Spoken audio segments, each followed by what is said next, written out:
Thank you for listening to the interview from the BBC World Service. You can find more episodes of the interview wherever you get your BBC podcasts, including conversations with Joe Biden, Martina Navratilova, and Bill Gates. Until the next time, goodbye. From the BBC, that was the interview. I'm Saroja Coelho. CBC News is next.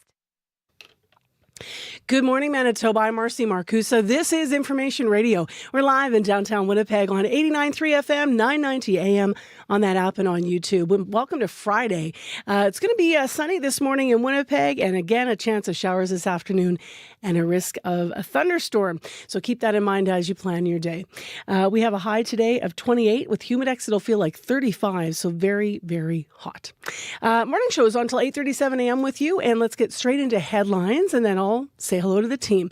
First person on the team is Matt Humphrey. He's here from our news center. Good morning, Matt. Good morning. Thousands of residents forced out of Matthias Colomb Cree Nation by wildfires are growing anxious to return home as they try to stay busy. They've been away from their northern Manitoba community for almost 2 months, one of the longest evacuation orders in the province.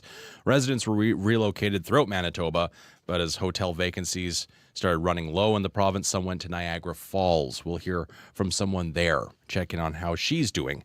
And the Premier has awarded the Order of the Buffalo Hunt to Constable Moshe Lenov of the Brandon Police Service. Lenov was the officer who rushed to a high school in June and stopped a sword attack before more students were hurt.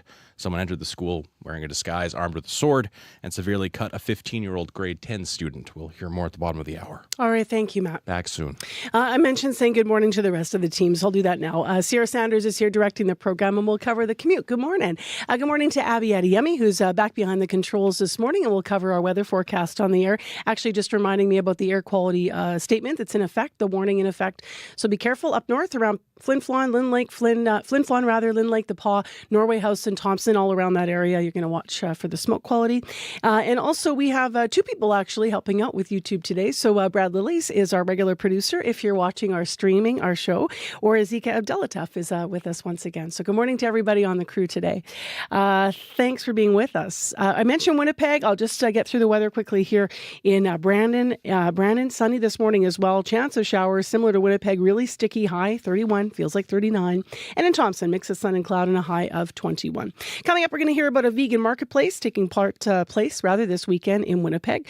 Also, a CBC investigation into how groceries are labeled. If you're looking to buy Canadian, you're going to want to lean into that. And then later, a very cool story about a Fender guitar. Stay with us. Lots coming up. On Cue with Tom Power. When the legendary singer-songwriter Angelique Kidjo's first album got successful, she was forced to flee her home country of Benin. She'll tell you that incredible story of how she snuck out of the country and how that moment has shaped everything she's done since. I grew up to be able to speak freely my mind. That's coming up on Cue, followed by Commotion with Elamine Abdel Mahmoud on CBC Radio 1, the CBC Listen app, and everywhere you get your podcasts. This is World Report. Good morning, I'm John Northcott. They are safe, they are healthy, and most importantly, they are free. The 3 workers who were trapped at the Red Chris mine in northern BC have been brought to the surface. The mine's owners issued a statement overnight detailing their rescue, and we're expecting to learn more in just a few hours. The CBC's Liam Britton is near the mine site and tells us what we know so far. BC's Mines Minister Jagrat Brar is expressing relief and gratitude now that Kevin Coombs, Darian Maduke, and Jesse Chubati are free. The drillers spent 2.5 days in an underground shelter after 2 rounds of debris came crashing down into the mine, and now they are going home. Newmont is the company that operates the Red Chris copper and gold mine, about 1,000 kilometers north of Vancouver. In a statement late last night, it said the 3 workers are in good health and spirits. The company credited a carefully planned and meticulously executed rescue plan. It involved a special remote control scoop that picked away at the tunnel blockage, thought to be 7 to 8 meters high and up to 30 meters long. A team then moved in and reached the workers, who were hunkered down in a refuge chamber with food, water, and air. They made it to the surface at 10:40 p.m. local time. The dramatic development comes just hours after Newmont's top safety official expressed confidence the contracted workers would be freed. The company says the drillers are being supported by medical and wellness teams, and their families have been notified. It has planned a media event for later this morning. Liam Britton, CBC News, outside Dease Lake. The NHL Players Association says the players acquitted of sexual assault charges yesterday should be eligible to play in the league. But the NHL says that won't happen until there's a review of the Ontario court's decision. The 5 former Hockey Canada players were found not guilty. Today, victims' advocates are supporting the accuser, identified only as EM. Karen Pauls has more reaction. Your pain matters. Your pain matters. Dozens of EM supporters outside the London, Ontario courthouse where a judge found the 5 hockey players not guilty. EM's lawyer, Karen Bellimer, says she's proud of her client, even though the judge said her testimony was not reliable or credible. She has fostered a nationwide conversation about sexual violence, entitlement culture, bystander responsibility, valid consent, coercion. Megan Savard represented Carter Hart, the only player to testify. She said Hart would have preferred a restorative justice process, but instead, The Crown forced a distressing and unnecessary trial to the detriment of Mr. Hart, his co-defendants, the complainant, and the Canadian public. It is a demonstration, I think, for the public of how difficult sexual assault cases are. Lisa Dufresmont is an Osgoode Hall Law School professor. She says, although the system isn't perfect, when there is a question about what actually happened, we don't have anything better than an impartial judge listening to all the testimony and making a judgment on those factual questions. advocates say only about 6% of sexual assaults are reported to police, often because survivors are afraid they'll be re-traumatized by the justice process and be judged, not only by the courts, but by their communities. And they worry this case just reinforces that. Karen Pauls, CBC News, London, Ontario. The United States and Israel are condemning France's plan to recognize Palestinian statehood. President Emmanuel Macron says he intends to make that declaration at September's UN General Assembly, and he hopes it will help bring peace to the Middle East. The move is giving new momentum to calls for a two-state solution. British Prime Minister Keir Starmer is to speak with French and German leaders today. In Canada, Foreign Affairs Minister Nina Anand says that she will have similar conversations at the UN's next two-state solution conference. In terms of comparable positions or the positions of my counterparts, that's a conversation that I will have in person when I travel to New York and meet with them next week. Anand says what's important now is a ceasefire in Gaza, the disarming of Hamas, and the release of Israeli hostages, as well as the flow of aid to Palestinians. In a statement yesterday, Prime Minister Mark Carney called what he said was Israel's denial of humanitarian aid in Gaza a violation of international law. Asylum seekers in federally funded hotels will soon have to find another place to live. Immigration, Refugees and Citizenship Canada has been paying for the hotels since 2017, when shelter systems started being overwhelmed. Now the government says that funding will end in September, and the nearly 500 people staying at hotels in Ontario and Quebec will be transitioned into other housing. Michelle Allen has the story. The shelter systems have consistently been full. Adoma Patterson is with United Way Greater Toronto, which has studied the experiences of asylum seekers.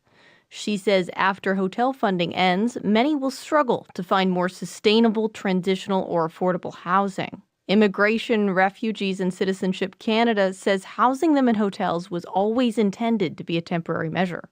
It spent over $1.1 billion on hotel rooms and meals for asylum seekers since 2020. So this just sounds very alarming that the government's sort of going to very quickly, presumably, step back from this. Christopher Worswick is an economist with expertise in immigration. He says he's concerned this may push the expenses onto provinces and municipalities, who may not have the capital or capacity for a smooth transition.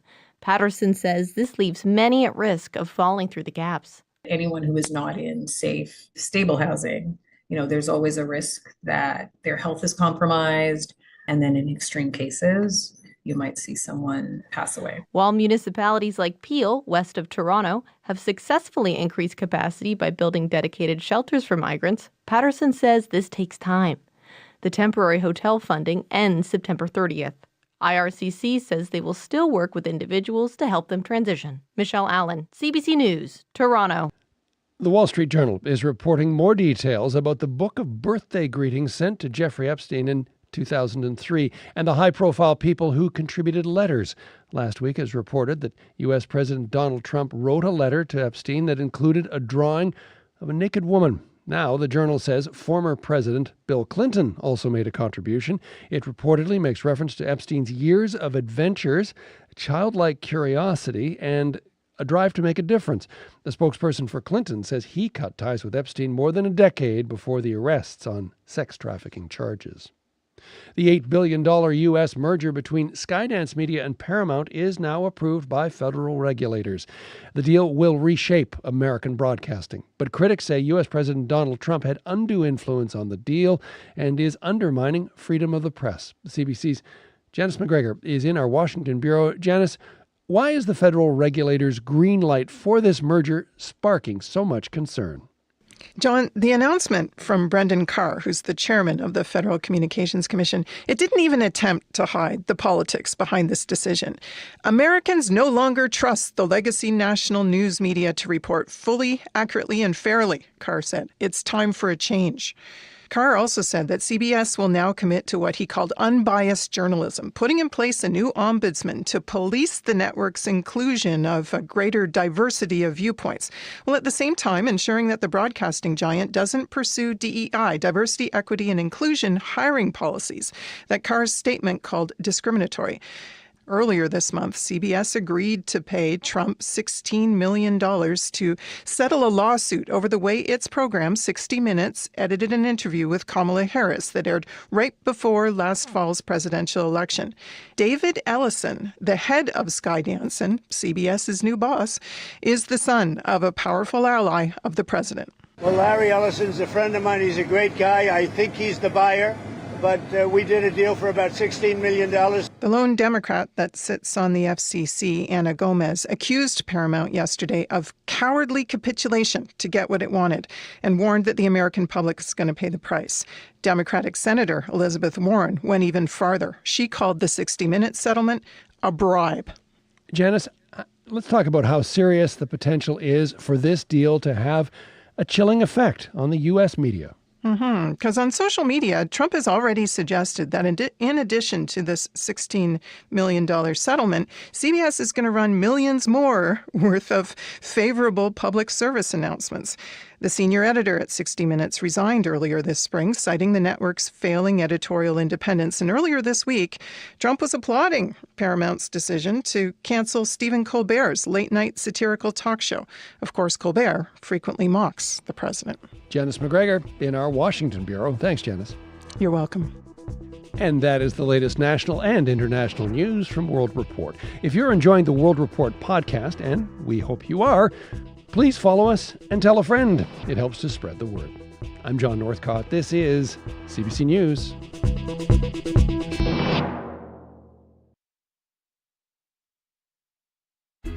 Good morning, Manitoba, and hello there, Winnipeg. I'm Marcy Marcusa. You're listening to CBC 89.3 FM, 990 AM on that app and on YouTube.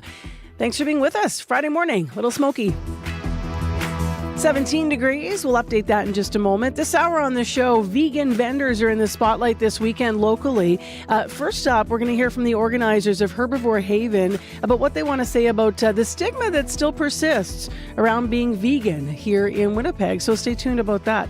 Also, last year when they had this first market, they were expecting, I think, hundreds of people, and they ended up with over 1,000. So we'll see what happens this weekend for them. In addition, speaking of food, at 10 to 7, a CBC investigation found grocery store advertising food as Canadian when it actually was imported. We're going to hear more about the confusion around food labels and what it means for shoppers. Now, we did this interview right at the beginning of the tariff war beginning, but what does that look like now? Because you're seeing claims of Canadian food everywhere. So we'll walk you through that labeling and what that looks like. It is 6:11 a.m. Matt Humphrey is in with other headlines. Good morning, Matt. Good morning. As wildfire continues to threaten the town of Leaf Rapids, a community member says the fight to save the community is far from over. Officials say one home, several vehicles, and a handful of structures have been damaged by fire. At the bottom of the hour, we'll hear from an evacuated resident. And we now know one of the workers rescued late last night from a remote northern BC mine is from Manitoba. He and two other contractors had been trapped underground at the Red mine since Tuesday morning. They were rescued last night. We'll get more details at 6:30. Yeah, so we were all waiting to see where everybody was from. And now we have a Manitoban. And as we heard on World Report as well, I guess later this morning, usually at these press conferences, we hear from the workers, when they do save folks. But we'll see whether or not we have that coming. Absolutely. We'll be watching for that. All right. Thanks, Matt. Back soon. So more on that, man, coming up in our local news as well. Right now, let's find out more about the weather. Abby Adiyemi's back. Welcome back, Abby. Thank you, Marcy. We are looking at hazy conditions today, smoky skies, and it's going to be hot. Like when I mean hot, the humidity, we're back to that part of the season where the humidity is going to be getting close to 40 degrees. We still have air quality warnings in effect for parts of central and northern Manitoba. We're talking about from Flin Flon all the way down to Thompson and nearby region. And we're seeing the winds will be bringing the smoke really closer to the ground today in most of the regions, so it's best to take it easy as you go out and about. For Winnipeg, we're looking at 17 degrees. We also have smoke in the skies. On my way in, I spotted some foggy conditions in the southern part of the province, so look out for that, but it should clear as you get into the morning. We're expecting a mix of sun and clouds. There's a risk of thunderstorms late this afternoon. It will be quite warm. We're looking at highs for the city getting around 28, 29, and the humidity, Marcy, is going to be feeling around 36, 37. So we're getting to that region. I'm seeing humidity around 40 for the Pembina Valley region this morning. Oh, man. You need to take, it's going to be a muggy one because it's going to be warm, light rain, and hazy. Sticky. So it's going to be sticky. Take it easy out there. 17 degrees right now in Winnipeg. Peel the sweat off your face kind of day. Hydrate. Yeah. All right. Let's get into what's going on the commute. Sierra Sanders is in. Good morning. Good morning, Marcy. Happy Friday to all out there. Nothing developing so far on this Friday commute. But I will say with this weather, probably throughout the show, you'll probably watch my hair start here and it will gradually it's going to get bigger and bigger. I'm so jealous of that.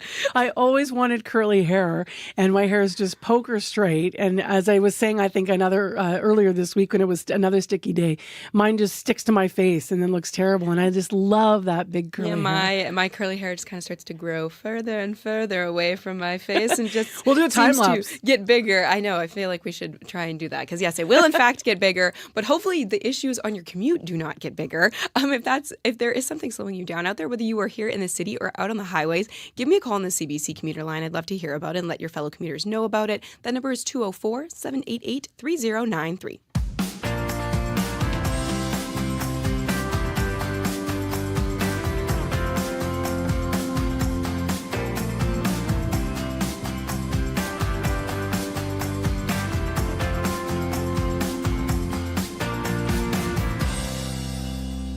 Well, are you up early? Maybe having some plant-based milk with your granola or avocado on toast, both vegan breakfasts. Local vegan businesses are gathering this weekend, in fact, for a thoughtfully curated market. Over 60 vendors will showcase products, everything from handmade goods to food. It's being organized by two friends. Caitlin Sikora is one of the co-organizers of the event and is with us via Zoom this morning. Good morning. Hi, morning. And alongside her friend, Brittany Martins, who's also with us. Hi there, Brittany. Hello there. And the two also run, by the way, their own vegan businesses. Caitlin, you did this last year, and I was mentioning sort of at the top of the clock that you guys last year were expecting hundreds, and you ended up with, was it over 1,000 people? We had a little over 1,200 people, yeah. Wow. What was your reaction to that?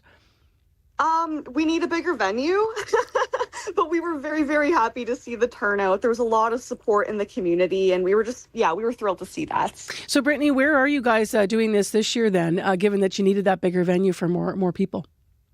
This year we'll be doing it at Winnequa Community Center. Okay, and where is that? What neighborhood? Just in the heart of Windsor Park at 980 Winacre Road. When, for your backstory, sorry, not on your business, but for your backstories and how you both became vegan, when did that happen for you, Brittany? That happened for me when I was 16. And what were the reasons behind it? So when I first went vegan, it's actually because I was interested in the health benefits of the lifestyle. But as time went on, I learned more about the ethical side, which has just kept me vegan for the long run. And the ethical side being what, for those that haven't leaned into sort of people's, reasons and motivations? Just as you learn more about veganism, you learn more about there can be like a lot of cruelty with factory farming and just mistreatment of animals in the commercial food industry. So that's what's keeping vegan. And how about for you, Caitlin? When did you first become vegan? I've been vegan for 26 years. I went vegan on Thanksgiving, and it was on that day that I decided I'd rather be friends with these animals than eat them. I grew up around animals my whole life, and it just didn't make sense for me to, have a pet dog or have pet rabbits, but not be able to treat a turkey with just as much respect and love, How has the stigma around being vegan changed over the years in Winnipeg? Because, of course, in other cities, it's going to be a different story. But how would you describe how it's changed, Caitlin, in Winnipeg? There's been a lot more vegan-friendly places that have popped up. When I was quite a bit younger, I'd have to bus for quite some time just to get, a jug of soy milk. And it's changed so much over the years. That now one thing that you'll be able to look forward to at our market as well is we printed off a zine. It's 48 pages. And in that zine, we've got a Google Maps list with over 175 vegan-friendly spots in Winnipeg and the surrounding area. So if you're new to town or new to veganism, you're very welcome to check that out. And no matter where you are in the city, you'll have somewhere to eat now. How much has that grown, Brittany, over the years? It's since I've first gone vegan, it's grown tremendously. So what were your options when you first went vegan? Like, would you have, if there's, I think there's more than 140, is that right? Was that the number that you just said about in the zine? Yeah. So I pinned over 175 places. When I was a kid, I think I had the Burger King veggie burger, no mayo at best. Like literally it was, no options. Okay, let's get into the market tomorrow, Brittany. What can people expect? How many vendors and name some of the products that will be there? We have over 60 vendors coming, everything from vintage goods to taquitos. We have lots of handmade craft items, tons of food, all sorts of different baking, lots of fun little trinkets. And do the people, do the makers come from all over Manitoba? Are they all local or all over Canada? What's the nature of who's there? So the majority of the vendors would be local to Winnipeg or the surrounding areas, but we do have some bigger names coming to the market, like Lush, which is a Canada brand. So we keep it local for the most part, but our market is open to larger vegan companies as well. Brittany, what's the stigma that still exists? We talked about the progress that's been made, but what is the stigma that still exists around veganism in Winnipeg? What's been your observation? A lot of people assume that vegans can be very preachy. People assume that it's all or nothing with veganism. And Caitlin, what's your sense of that? I can certainly echo Brittany on that one. A lot of people tend to think that maybe vegan food doesn't taste good or it's limiting. I find it just to be the complete opposite. I think you get to be a lot more creative. You can still explore so many different flavor affinities. When I bake now, it tastes just like the baking when I was younger. It's just free from harm. Brittany, how do you think that common ground can be found together to sort of, get people past all of these stereotypes and stigmas?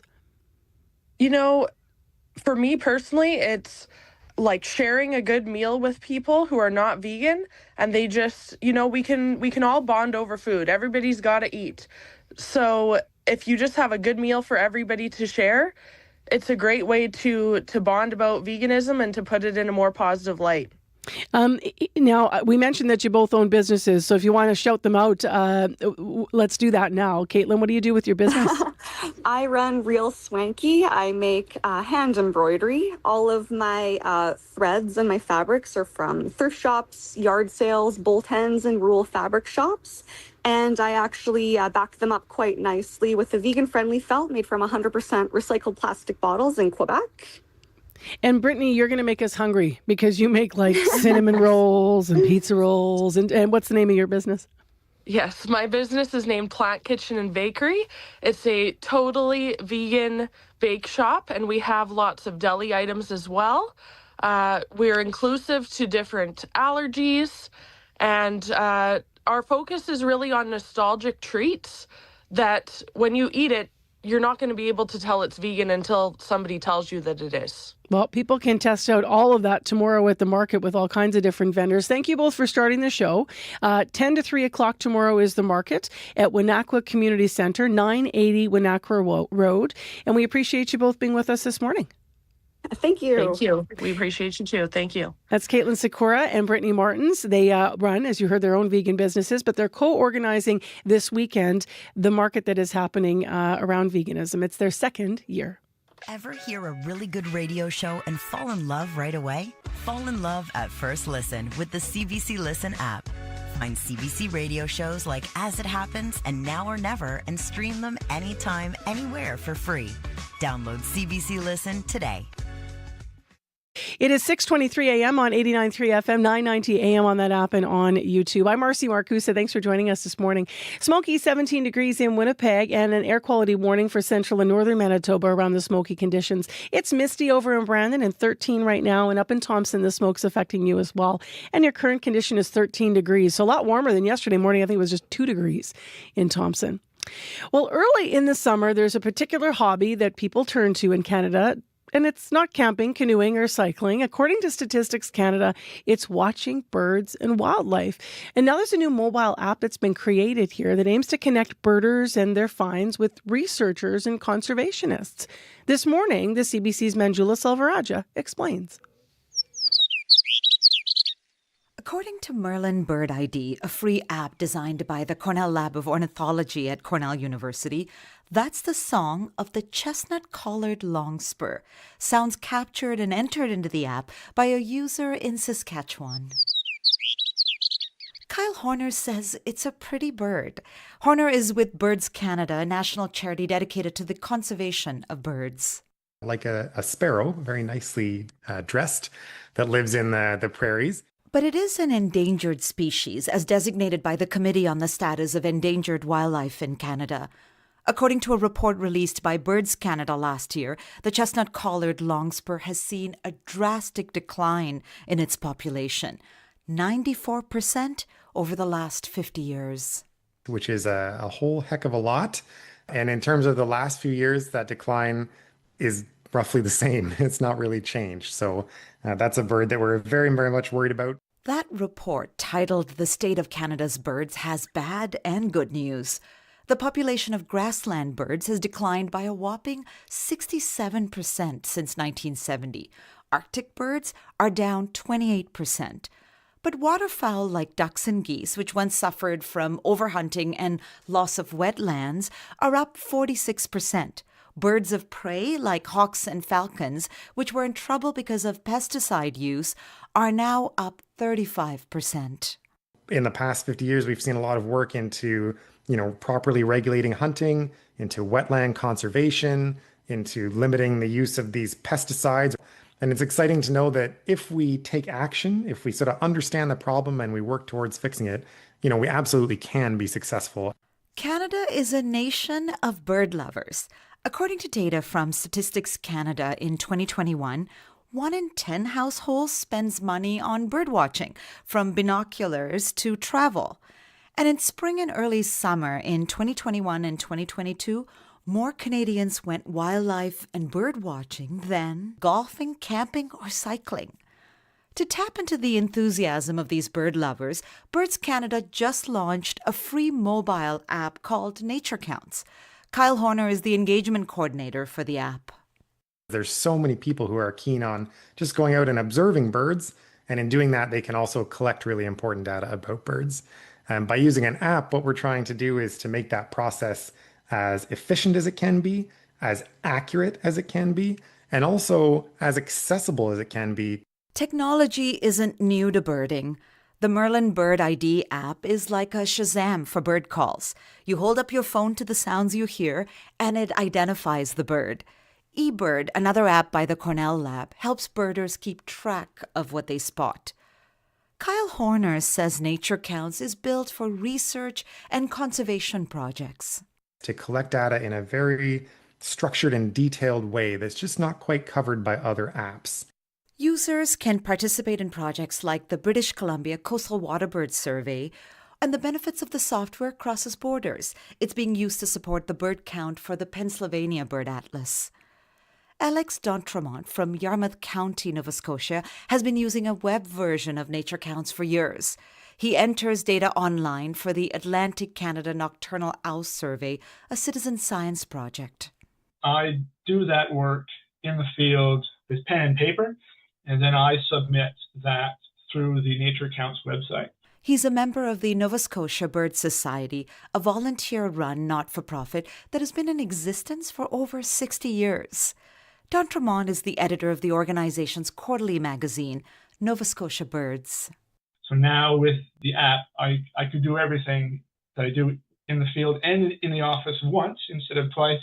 It's going to make data collection and sharing much more streamlined and easier for everyone. So he'll get time to do more bird watching. After all, he is in Yarmouth County, considered one of the best places to go birding in the country.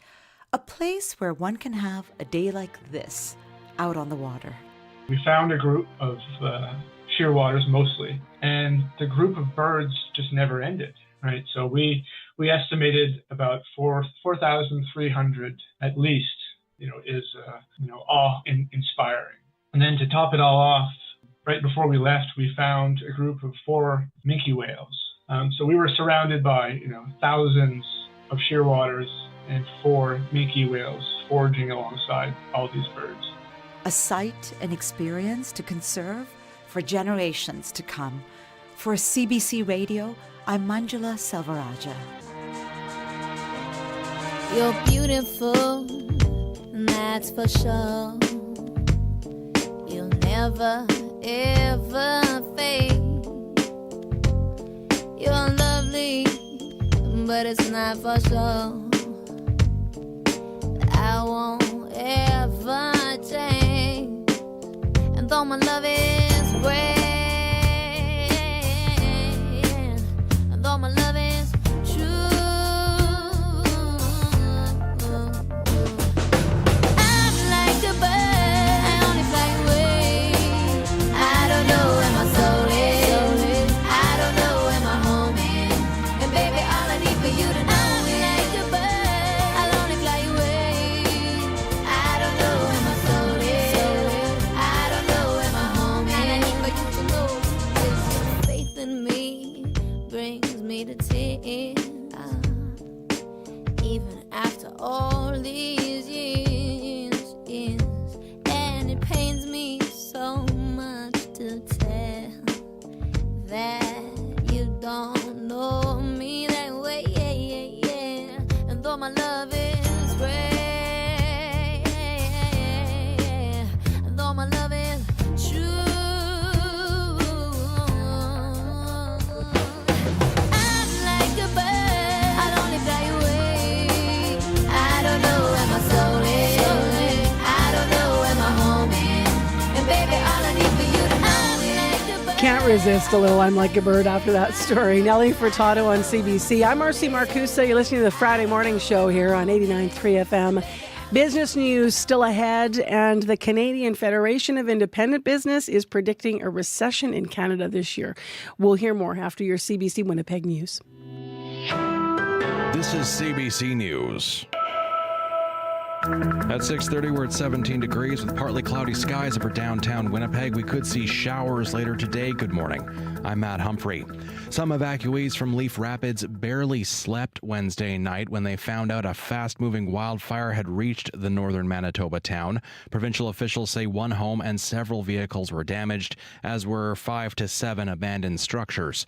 About 40 people from the community marched to Garbage Hill in Winnipeg yesterday, demanding more information and support. Leanna Anderson was among them. She says the confused messaging about the fire situation has been stressful for evacuees. We were getting piecemeal information.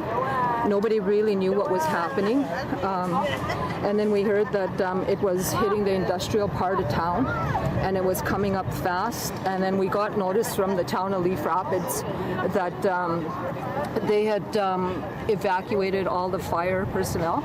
The province later clarified crews returned to continue fighting the fire and says the community's administrator will hold regular town halls to update residents. Turning to a different wildfire, residents from a remote fly-in community are yearning to go back after almost 2 months out of their homes. Wildfires forced thousands from Matthias Colomb Cree Nation, also known as Pukatawagan, in late May and early June. The remote community is under one of the longest evacuation orders in Manitoba.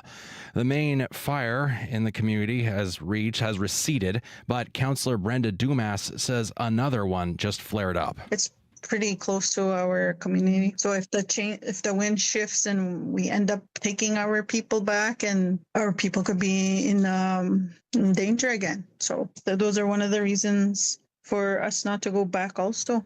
Power in the community also needs to be restored. Council is expecting evacuees might start bringing people back in late August.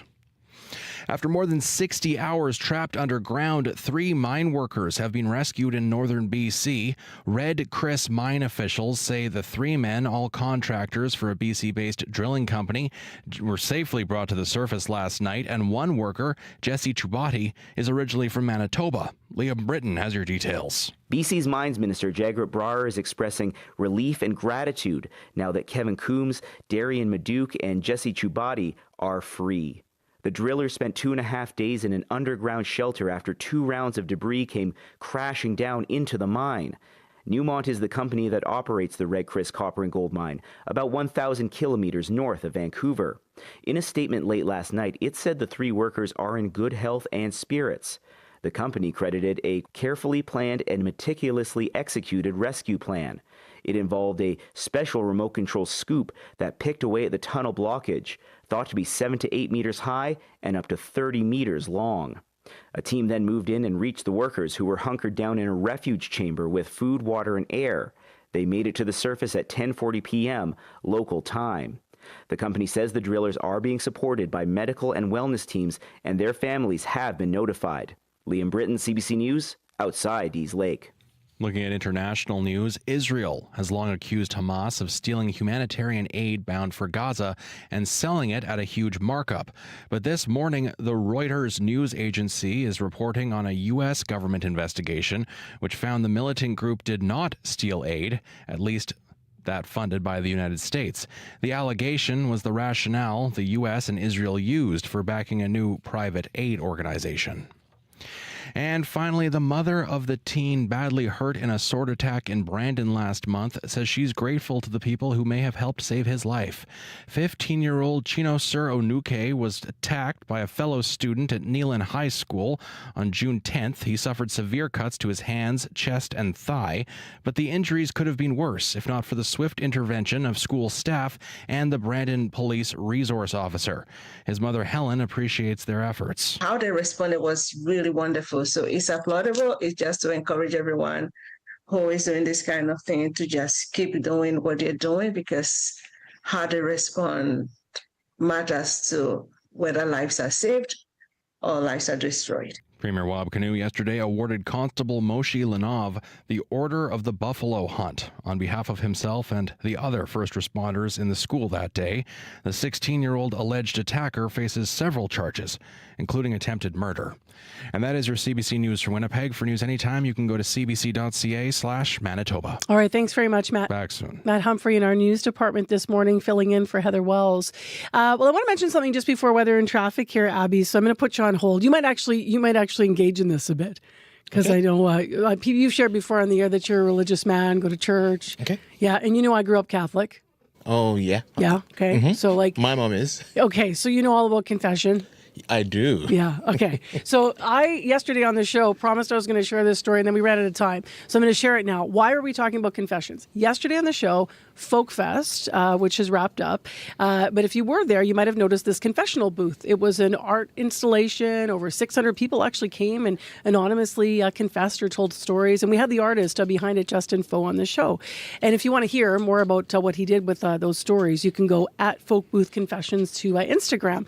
But the story that always for me comes to mind was I went to a church called Holy Eucharist. It's still there on Watt Street. And it's fairly ornate. You know, a lot of Ukrainian Catholic churches, as this one is, have a lot of the gold. So they had their confessional booths were private, though. So they were still right there in the congregation, but they're like, you go in and you close the door. Oh, okay. Yeah. So there I am on one side, and I'm probably about 9 years old, I'm young, and I'm going in for the confession, and I go in and I close the door. So for people that have never been in a confessional booth, in this one, it's kind of like if you see one of the movies, right? You're sitting there, there's a mesh between you. Yep. And then the priest on the other side. The film is just blocking off. Yeah. Yeah, but you can kind of see the person. There's an shadow. image in there. Yeah. Yeah. So I go in there and I'm like, hello, Father, I'm going to confess. And I cross myself and doing all this stuff. And I'm nervous and I'm little. And I don't hear anything. Ooh. And I don't hear anything. Okay. And there's no response. And then I kind of lean up toward to see if there's someone there. And there's Father Chernovatsky, who was the oldest Ukrainian priest ever in the church, and he was lying, kind of slid over. Oh, and was he listening or asleep? Well, I didn't know what to do. I'm I think he's passed out, or did he die? I thought this is the worst moment of my life. Was your confession that out of the world? I knocked him out. I had so much to confess. So instead of doing anything like coming out and asking someone, I basically just sat there for a while. There was a big line of people, and then I opened the door and I quietly closed it and I shuffled back into the booth. And then I'm looking back at the line as people are going in and out and in and out. And I'm thinking, what's going on? What's going on? Finally, at the end of Mass, he kind of comes out of the booth, and I was relieved. But 9-year-old me thought he was gone. He was totally asleep. Oh, I thought you said something that just made him have a heart attack or something. Maybe I bored him. No, I don't think. And that's what made him fall asleep. I don't know. Oh, mercy. Mine, I didn't go into a confession booth because I remember growing up as a kid then, before going for Holy Communion. I didn't grow up in a Catholic home. I grew up in more like an Anglican home. Okay. And the rule in our house is before you go for the communion, you need to confess. You need to take internal account. Yes. And there were some things I did to my older brother that I might take that to my grave. I can't tell him. He's gonna and I remember sitting at the pew, just quiet in church and making up my mind, should I go for it or not? And this person came from behind me and said, whatever it is, just make peace with yourself and go for it. I'm like, I don't think I can even make peace with myself with this one. I will not go for the communion this weekend. We should. You know what? Next time there's a religious holiday, around confession and maybe around, maybe Easter, we should actually talk to little kids who are willing, I was that kid. So many secrets I'm just going to take with me. But so many of us, I was in there. I was going to say, I remember being in there too. It was most of the confessions, and my 9-year-old self was, being mean to Helen, being mean to my sister or whatever. Yeah. I was a mean kid. All right, let's get into what's going on in the weather forecast. We do have, it's time for the regional forecast now, and It's going to be really, really hot today. Yeah, really hot. Outside of that smoke we're having in the central and northern part of the province, we have like really, really hot conditions coming our way. It's going to be humid and partly cloudy conditions in a lot of the regions. Looking at Winnipeg right now, smoky skies, we have 17 degrees. This morning, we're going to see the sun roll in and then a transition to a mix of sun and clouds later. There's a slight chance of showers and even thunderstorms this afternoon. Then the winds will be mild from the south. So with that heat coming and just gentle breeze, it's going to be muggy. We'll see temperatures get to around 28, but the humidity is going to make it feel close to 37 degrees in the city today. And similar conditions we're seeing in Modern Winkler, Alton Morris, and the Pembina Valley region. Smoky morning, 15 degrees. Also sunny conditions on the way. A chance of showers. Your humidity would get close to 41. So take it easy out there. In the Westman region, we're looking at Brandon all the way into Nipawin. We're seeing misty conditions in that part of the province this morning, 13 degrees. The winds coming from the northeast is a bit light. You're also seeing the sun already make its appearance in that region. Temperatures warming close to 32 degrees for that region. There's a chance of showers in the forecast. For the Pembina Valley region, Dauphin all the way down to Robin, Russell, and the Riding Mountain area, we're looking at 13 degrees at this time. Also, that misty condition from Brandon is in that region. Though the winds are calm, expect a sunny morning. There's a slight chance of showers this morning, a mix of sun and clouds. The humidity will be around close to 40 also. You get to 30 degrees, your high today. The Interlake region, Gimli, we're looking at 13 degrees with light winds coming from the southwest. We're going to see more like sunny conditions at first and then partly cloudy skies will roll in. There's a slight chance of showers also for folks in the Interlake region with temperatures near 30 degrees. The humidity is going to be around 35. Now, the northern part of the province where we have the smoke this morning, which is really, really close to ground due to the light winds are blowing. We're talking about in the power, we're seeing 17 degrees, smoke in the air, mainly cloudy at this time. There's also a slim chance of showers in that region. The high will be near 28. So with that smoke, it's going to be muggy and uncomfortable. You need to take it easy out there. We're going to see highs near 26 degrees. Thompson is at 10 and smoky, warming up to 21. And Churchill is at 10 degrees right now. Cloudy conditions with the winds coming from the south-southwest, gusty. And we're going to see highs around 18. So it's going to be warm, humid, and smoky. All right. Thanks, Abby. Thank you. Traffic, so far so good, so early. Call Sierra if you need, 788-3093. Time for business news. Crystal Ramlakan is here. Good morning to you. Hey, good morning, Marcy. So let's start with the August 1st deadline. It's now looming for the U.S. to reach a trade deal. What is the latest on negotiations this Friday? Yeah, well, Canada's top trade negotiators are downplaying the likelihood of reaching a deal by that deadline. U.S. President Donald Trump has threatened to boost tariffs on some Canadian exports to 35% starting next month if a deal is not reached. And Dominic LeBlanc, the minister responsible for Canada-U.S. trade, and Canada's ambassador to the U.S., Kirsten Hillman, have actually just wrapped up 2 days of meetings with Republican senators. And this included a brief sit-down with LeBlanc and Howard Lutnick, the U.S. Secretary of Commerce and Trump's point person on tariffs. So LeBlanc says progress has been made, but a lot of work is still in front of them, and LeBlanc plans to return to Washington next week. Now, Canada may be a little less panicked than other trading partners about that August 1st deadline because only a small portion of Canada's exports to the U.S. would be affected by Trump's threat of 35% tariffs, and that's because most goods enter the U.S. tariff-free under the Canada-U.S.-Mexico Agreement, or CUSMA. Let's turn to something the Canadian Federation of Independent Business has said. They're predicting a recession in Canada this year. Is that right? Yes, that's right. So a new report from the CFIB is forecasting that growth declined in the second quarter and will contract further in the third quarter. So the report says there is persistently low business confidence stemming from these trade tensions and also weakness in the manufacturing industry. And private investment is also expected to fall. So the CFIB says this one step forward, one step back trade situation is driving low business business confidence, which is translating into paused or canceled investments. And it also found more firms have been impacted by supply chain disruptions since March. Now, despite the anticipated downturn, the CFIB noted inflation remains stable, putting the Bank of Canada in a better position to consider lowering interest rates later this year. But the central bank may decide to hold on its key policy rate during this month's decision, given inflation and strong employment figures last month. And finally, how is McDonald's looking into cash in on younger consumers' love for colorful, fun drinks? So the fast food chain is planning on testing new coffee drinks, refreshers, and flavored sodas, also known as dirty sodas, at more than 500 restaurants later this year. So dirty sodas, which are spiked with things like either cream, flavored syrups, or fruit juices, have been trending in part after being featured on that reality show, The Secret Lives of Mormon Wives. Have you watched that one at all, Marcy? I have not, no. It's Hulu Disney, I think, but the first season really got me, and not so sure about the second season, but okay. Very interesting to peek into these people's lives. But there's also been this broader fast food industry push into premium drinks, though, which is powering sales for rivals such as Taco Bell and Wendy's. And beverages have been one of the hottest growth businesses for restaurants at a time when the industry has struggled to draw inflation-fatigued consumers.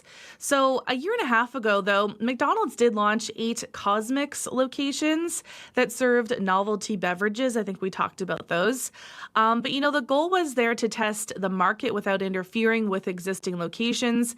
And the stores initially attracted really big lines, but the sensation faded and McDonald's pulled the plug in May, saying Cosmix had served its purpose. What's going on with the markets today? In Europe, markets are mixed. Germany is down, the UK is down, France is up. In Asia, stocks are falling. Japan, Shanghai, and Hong Kong are all down. Oil is up 20 cents to $66.23 US per barrel. Gold is down $28.50 to $3,338.50 US per ounce. And the dollar is down 0.13 of a cent to 73.4 cents US. All right, Crystal, have a great weekend. Okay, thanks. You too. With Business News, that's Crystal Ramlakan.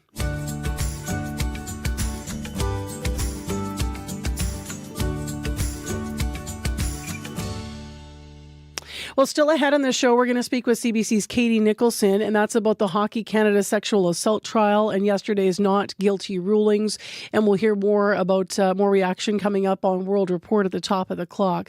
But right now, let's actually turn our attention to Karen Belhumer, who's the lawyer of the complainant, EM in this case, who did speak to media about the fact that the judge found her client not guilty. That was the verdict for all, the judge put in a not guilty verdict for all 5 of the hockey players accused of sexually assaulting her client. The judge said she found EM not, quote, credible or reliable, end quote. EM was not at the London, Ontario courthouse for yesterday's decision. She watched the proceedings virtually. Here's some of what her lawyer had to say. EM did everything in her power to recount her experience honestly and to the best of her ability. She agreed to do everything asked of her by the criminal justice system. She spoke to the police whenever requested. She reviewed her evidence. She prepared her testimony. She answered every question. She spoke with intelligence and from her heart. Yet it was not enough. Now she questions what more could she have done? As her lawyer, I can tell her there's nothing more she could have done. But that said, the justice system must do better. It's important to understand that this case, the criminal justice system worked the way it's designed to work, to aggressively protect the rights of the accused. And while the accused's rights are important, those protections should not come at the expense of the survivor's well-being. Reforms that prioritize protecting survivors from unnecessary re-traumatization and harm must become embedded in our systems. The justice system continues to fall short on identifying and eradicating myths and stereotypes. It struggles to understand complicated social interactions, such as victim responses to unpredictable, threatening situations, such as that described by EM. These and other problems continue to act as significant barriers to justice in cases of sexual assault. I am hopeful that the verdict today is not the end, and I know that EM very much wants some good to come from this case. So to those other brave souls who are willing to do whatever it takes to pursue justice, we hope you do not give up. In a country where only 6% of sexual assaults are reported to the police, courageous people like you are important. Without you, there is no criminal accountability at all. But the justice system must do better for you. But for today, despite the verdict, we can marvel at EM's courage and be grateful for her willingness to endure this process for all the right reasons. We are all proud of EM because she shed light on issues that need our attention. She has fostered a nationwide conversation about sexual violence, entitlement culture, bystander responsibility, valid consent, coercion, and responses to threatening, unpredictable situations. We look to this case as a turning point to do more to prevent sexual violence and to make reforms to afford survivors better treatment by the justice system. That was Karen Bell-Humor, the lawyer of complainant EM. And as I mentioned, Katie Nicholson spent a lot of time in the courtroom covering this case, and she will join us live on Information Radio right after 7 o'clock. Katie, of course, works nationally and out of Toronto now, but used to work here in Manitoba. So we look forward to hearing her report today and more on the reaction to the not guilty verdict for the hockey players yesterday. It is a Smoky. It is 17 in Winnipeg. And next on the show, increasingly, people continue to try to buy Canadian and local. But if you're at the grocery store, labels claiming to be Canadian might not be accurate. To talk about how to read the labels and what some of the complaints have been about misleading labeling, Vas Bednar is with us via Zoom today. She's Managing Director of Canadian Shield Institute for Public Policy. Good morning. Good morning. So we actually had this conversation right when the tariff situation started to be a threat in Canada and tried to figure out the labels. Now it's interesting because now when you go to the store, it's really obvious. You know, there's Canadian flags everywhere. I feel like every second product claims to be Canadian. What are the actual rules when it comes to country of origin labeling in our grocery stores? The rules are pretty specific if it's for produce, fish, or meat, right? It's exactly what you'd think of. The labels have to indicate the country where the product came from. And I think that's mostly what we think of. It can say made in Canada, even if most of the ingredients were imported, as long as the food was substantially transformed here for a food kind of product, right? Processed foods. And that's where it gets a little bit murkier. So that's for the labeling of the food product itself. And then sometimes we're seeing, product of origin on the label on the shelf. What the CBC Marketplace honed in on is investigation, which was excellent, was that often there's an incongruency between, additional kind of signs around labels, right? So we're seeing maple leaves indicating that something's Canadian, and then you look at it and it's not. And I think that's what's getting really frustrating for people. So that just seems like a lie. If there's a maple leaf and then it's not. But I'm guessing, is it because they claim that, some small part of it came from Canada or something was, some part of the process and manufacturing was there? How do they get away with that? Are there repercussions? I don't know what they're claiming. I'm going to say probably more often than not, it's just an honest mistake, right? I don't think grocery stores are colluding to sort of trick us. Could be a glitch. There can be consequences, but more often than not, there aren't, right? A financial penalty is probably only going to be levied if it's found that the mislabeling is intentional and deliberate and kind of very persistent. And though complaints have been on the rise, it seems like stores are correcting this as quickly as they can when they find out about it. But that depends on the vigilance of shoppers. So let's talk about the labels that say product of Canada and remind people about that. So it says product of Canada on a sign, for example, but the label, I should say itself, would say that U.S. It says U.S. Is that allowed? For country of origin, I mean, you could have a country of origin mismatch in terms of elements of a food product coming from the U.S., right? And then the food being kind of I'll say, manufactured or assembled or substantially transformed here, it's kind of allowed. But, fundamentally seeking to mislead or trick people about the components of food, like that's not allowed. That would be a form of false or misleading advertising. What's the thinking around the current system for regulating food labels in this country and whether or not it's actually working? I mean, I would say it's pretty much working. Like, don't forget, we built this system, right? We didn't always label where food came from. We didn't always label what was in it. We didn't always label kind of caloric components. So looking forward, there's some indication that we'll be moving away from barcode scanning to QR codes when it comes to shopping. Sort of annoying in its own way, but also promising because a barcode can convey so much more information. And I think this is what this conversation is about, right? People wanting more information to understand where their food is coming from, what they're purchasing, what they're ingesting, and what those components are. So, to that broader conversation about transparency and information, sure, we could do a little bit better. And that's a good thing. We should be thinking about that. What's your advice in the meantime for shoppers who are really wanting to buy Canadian, but they're just now not sure, how to trust what's on the shelves? I would say cut yourself some slack. We're in a trade war. It sucks. It does not feel good at all. I appreciate people's vigilance when they're shopping. If you're able to notice one of these incongruencies and read that super small print, please report it to the store that you're at. Take that time if you have it, because my guess is that more often than not, it'll be quickly corrected, and that's actually a benefit to everyone else. Honestly, that's my main advice. It's frustrating and it's confusing, but we can always do a little bit better, and we can do that together. All right, Vas, thank you very much for your time today. Thank you. That is Vas Bednar with us this morning, Managing Director of the Canadian Shield Institute for Public Policy. At this moment in the grocery store when all this first started, where I was trying to read labels, and then I felt almost like I had this guilt. I got caught. It's like the guilt half hour. I got caught I felt looking because I was standing there and someone said, "Are you Marcy Marcusa?" And I said, "Yes, I am." And I said, "I'm putting these crackers back. They're not made in Canada." And I think a lot of us, though, are having those moments in the grocery store where you're really realizing what things are tough to find as made in Canada still as these months go on here. And squinting at those labels, as Vas said, to try to figure out where everything's made.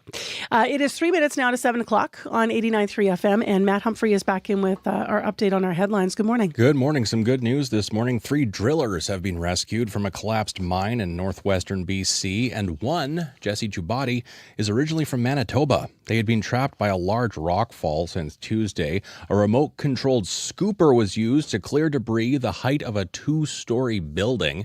The mine owner says the 3 are safe and in good spirits. I'll have more news after World Report. All right, thanks, Matt. Back soon. Winnipeg, what's your forecast looking like? Well, smoky, 17 right now, but we will have sunshine today. Mix of sun and clouds can be sticky and hot. 30% chance that will break with some showers or a risk of a thunderstorm late this afternoon. Our high today in the city is 28 and with Humidex 35. If your city is Brandon, also sunshine today, similar to Winnipeg, chance of showers this afternoon. Your high is 31. Your Humidex is 39.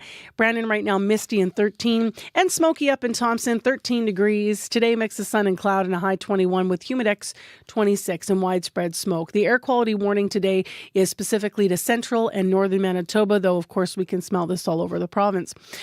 In the forecast, in the commuter news this morning, quiet and early.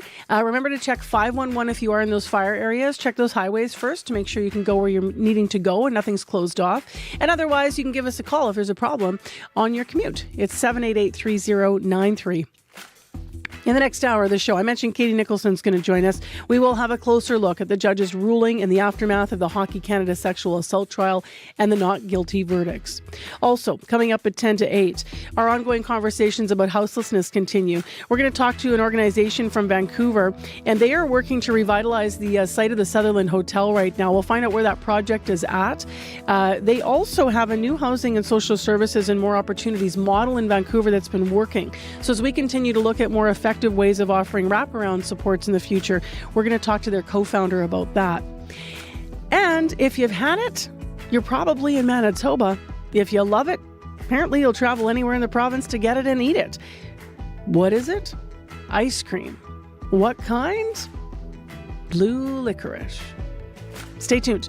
Jim Agapito has a fun Friday story all about an ice cream that's claimed to fame to be originated from here in our province. World Report's next. Stay tuned.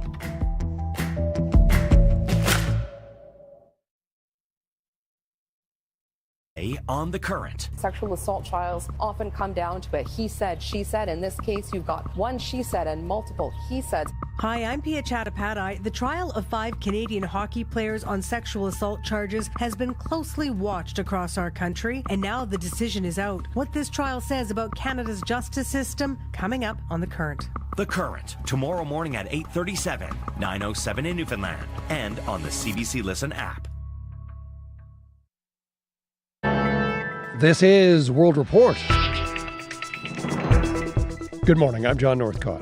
We begin with breaking and good news this morning from the Red Chris Mine Project in northern BC. The 3 people trapped underground since Tuesday are now free. Newmont, the company that owns the mine, says all 3 are in good health and spirits, and we're expecting to learn more in just a couple of hours. The CBC's Liam Britton is near the mine site and tells us what we know so far.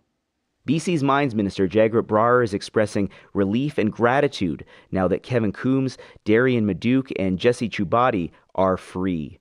The drillers spent 2.5 days in an underground shelter after 2 rounds of debris came crashing down into the mine, and now they are going home. Newmont is the company that operates the Red Chris copper and gold mine, about 1,000 kilometers north of Vancouver.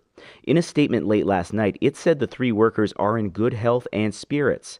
The company credited a carefully planned and meticulously executed rescue plan. It involved a special remote control scoop that picked away at the tunnel blockage, thought to be 7 to 8 meters high and up to 30 meters long. A team then moved in and reached the workers, who were hunkered down in a refuge chamber with food, water, and air. They made it to the surface at 10:40 p.m. local time.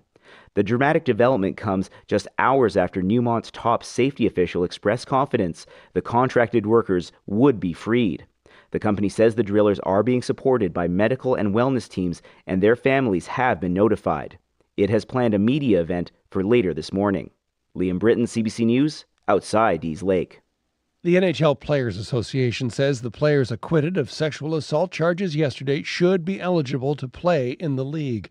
But the NHL says that won't happen until there's a review of the Ontario court's decision. 5 former Hockey Canada players were found not guilty. Today, victims' advocates are supporting the accuser, identified only as EM. Karen Pauls has more reaction. Your pain matters. Your pain matters. Dozens of EM supporters outside the London, Ontario courthouse where a judge found the 5 hockey players not guilty. EM's lawyer Karen Bellimer says she's proud of her client, even though the judge said her testimony was not reliable or credible. She has fostered a nationwide conversation about sexual violence, entitlement culture, bystander responsibility, valid consent, coercion. Megan Savard represented Carter Hart, the only player to testify. She said Hart would have preferred a restorative justice process, but instead, the Crown forced a distressing and unnecessary trial to the detriment of Mr. Hart, his co-defendants, the complainant, and the Canadian public. It is a demonstration, I think, for the public of how difficult sexual assault cases are. Lisa Dufresmont is an Osgoode Hall Law School professor. She says, although the system isn't perfect, when there is a question about what actually happened, we don't have anything better than an impartial judge listening to all the testimony and making a judgment on those factual questions.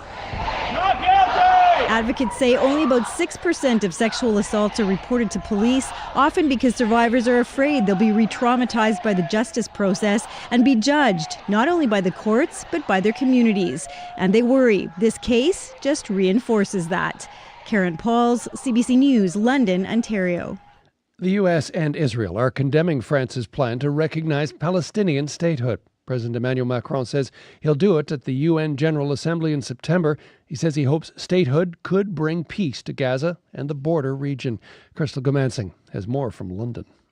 There's a man-made shortage, but it's been engineered by a terrorist organization. But I didn't ask you whether there was a shortage, Mr. Menser. I asked you whether there was malnutrition. Israeli spokesperson David Menser in a combative interview on the BBC Today program. With a rising number of documented cases of child malnutrition and death, combined with no immediate hope for a ceasefire, France made a move. Emmanuel Macron says he will recognize a Palestinian state. I think that this is, in his mind, the urgency, the sense of crisis, the sense that there's got to be a way of breaking this cycle. Sophie Petter, the Paris bureau chief for The Economist, says Macron is gambling to align others and bring Israel to the table.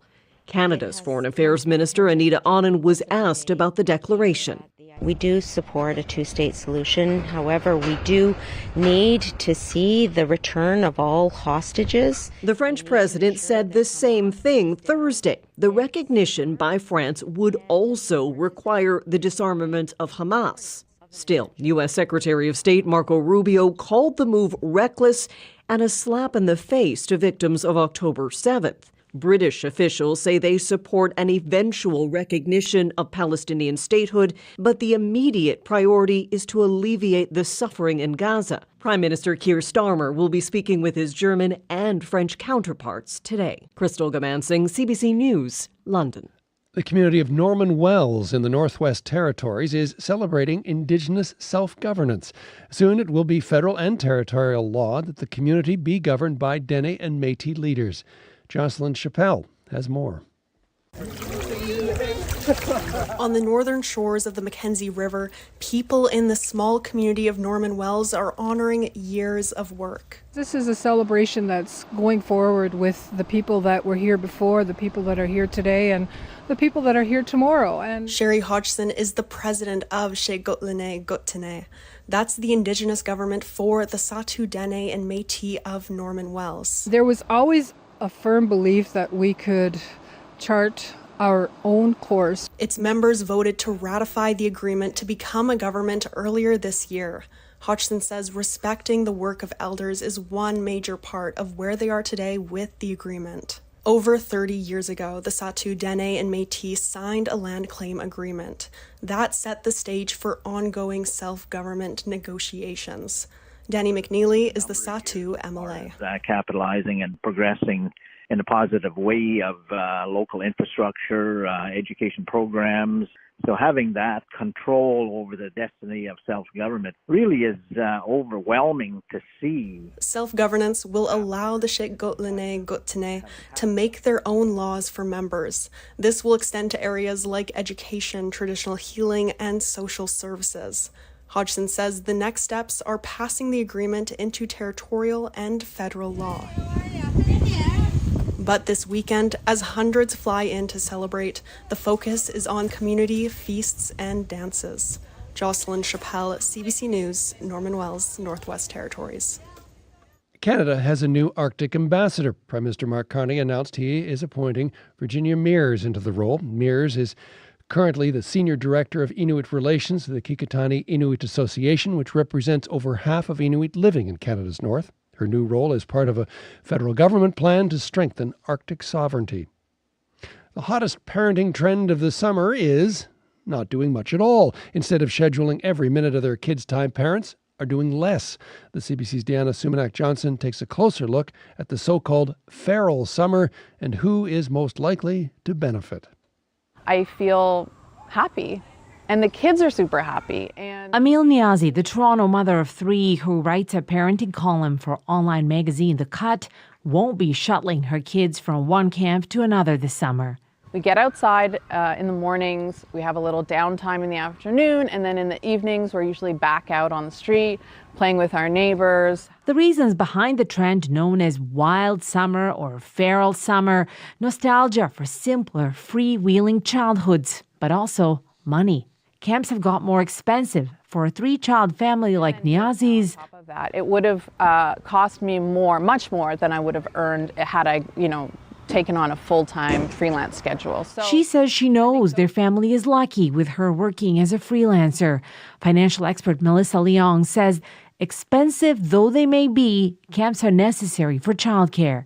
Time, flexible work schedules, a safe place to play, this community support, those things are not free and they're not equally accessible to everyone. The Canadian Camping Association said that overall, their provincial member organizations report steady enrollment and that unstructured play of feral summer is also integral to many camp experiences as parents try to strike a balance between demanding jobs, enriching activities, and the all-too-brief magic of childhood summers. Deanna Sumanak-Johnson, CBC News, Toronto. And that is the latest national and international news from World Report. Before we leave you, a recap of our top story. The 3 people trapped underground in a northern BC mine since Tuesday are now free. The company that owns the mine says all 3 are in good health and spirits. More details to emerge this morning. CBC News Network and the rest of your CBC platforms. I'm John Northcott. This is CBC News.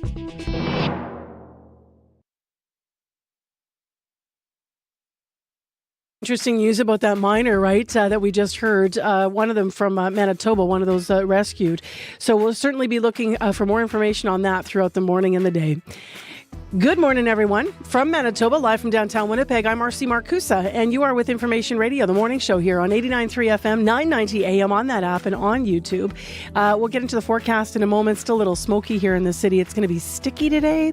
You might want to go out for ice cream. This hour on the show, a flavor of ice cream that is so popular that it has a small but mighty, almost like a cult-like following.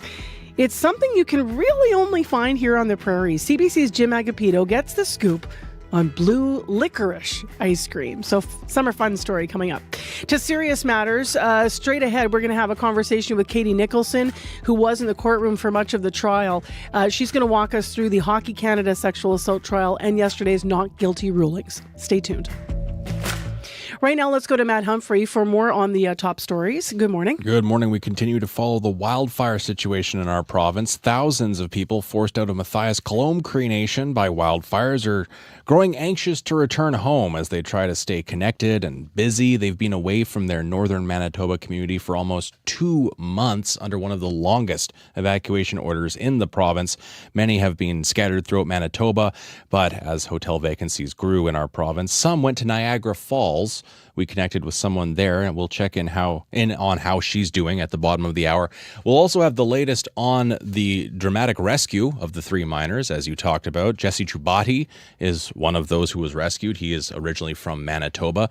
The organization running the mine says we'll get a press conference with more details at 10 Eastern, so 9 our time, when we'll hear even more details about the rescue. And we heard, as you just heard, they had to clear out a 2-story tall chunk of rock They digging. dig to get them. And they were safe, though, in a refuge area. I always wonder what that would sound like, you know? Would you hear the people coming to get you because they didn't have communications outward? So, I suspect some incredible stories to come. Yeah. And some good news, Indeed. obviously. All right, thank you, Matt. Matt will be back at the bottom of the hour, 7:30. Right now it's 7:12 a.m. And let's get into this sticky day with Abby. Wildfire smoke continues to affect central and northern Manitoba this morning, with poor air quality impacting the Par, Flin Thompson and Norway House, Interlane Lake, and the winds will stay light, keeping the smoke really in place, making the air unhealthy and very, very poor visibility. Talking about poor visibility, Brandon still has misty conditions right now. For the southern part of the province, it's going to be warm and hazy with muggy conditions and just a slim chance of rain in the forecast. Winnipeg 17 and smoky right now. We're already seeing the sunshine outside. We're going to see a transition to a mix of sun and clouds. We have a slight chance of showers this morning, and then more like this humidity that's going to be around 35 to 38 for most of the regions down south. We'll see highs in the mid-20s today, and the humidity level is already around 97% down south. If you're in Winnipeg, fringing, lots and lots of water. Hydrate. Big hat. All right, let's get into what's happening on the morning commute. Speaking of people out and about, what's going on right now, Sierra? Well, the people out and about are probably not running into too much out there. Not much developing on the commuter line this morning, but if that is not the case and there's something getting in your way or there's something slowing you down, I'd love to hear about it. You can give me a call on the CBC commuter line. That number is 204-788-3093.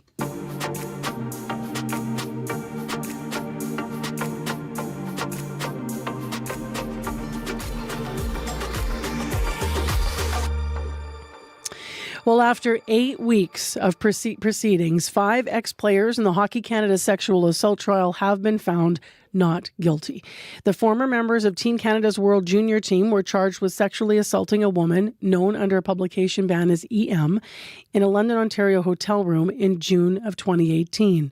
For a closer look at the judge's decision, we have Katie Nicholson with us. She is a senior reporter here at CBC. She's been watching the trial from the courtroom, and she does join us from London, Ontario this morning. Hi, Katie.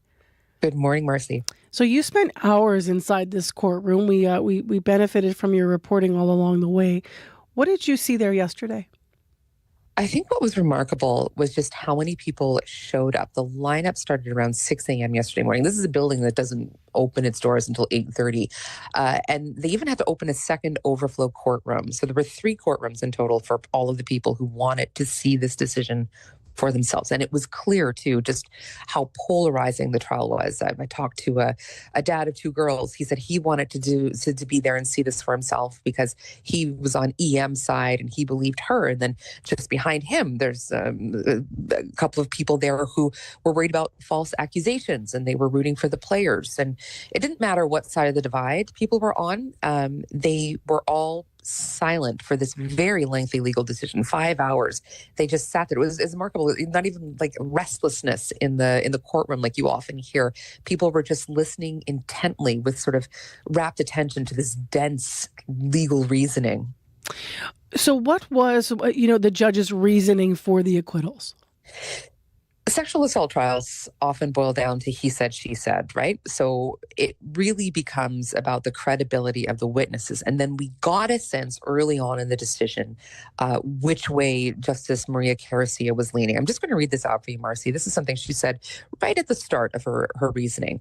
I do not find the evidence of EM to be either credible or reliable.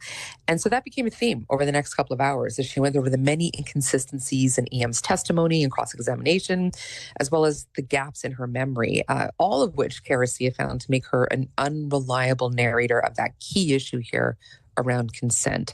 And she also noted there was just more corroborating testimony from other players that EM was a willing participant in the activities in the room that night. And ultimately, that sort of tipped that evidentiary balance for her. What did we hear from the defendant's lawyers after the fact?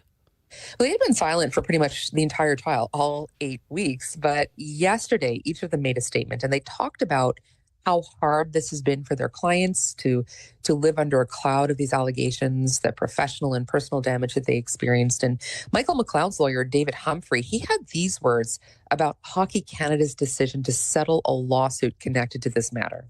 For years, public perception was shaped by a one-sided narrative from a civil lawsuit that went unchallenged, in large part because Hockey Canada settled the claim without first informing or consulting the players. The decision was made unilaterally, and the players were only told of the lawsuit and the settlement after the fact. Had they been consulted, they would have refused to settle, and they would have vigorously contested EM's allegations. That version of events dominated headlines and created a lasting and a false impression of guilt. Also expressed frustration with the Crown for even bringing the case to trial. Carter Hart's lawyer, Megan Savard, she said that her client was willing to go the restorative justice route. He would have been publicly named, but he would have used his platform to teach other athletes, she said, about how to make sure their sexual encounters were, as she put it, responsible and thoughtful. What about from the complainant's lawyers then and from the Crown as well? Yeah, so let's start with EM's lawyer, Karen Bellimer. She said that her client watched all of this unfold remotely. She was very disappointed in the decision. And Bellimer used this moment to talk about how EM has been treated throughout the trial, particularly in that marathon 8-day cross-examination. Her treatment during cross-examination at times was insulting, unfair, mocking, and disrespectful, none of which was necessary.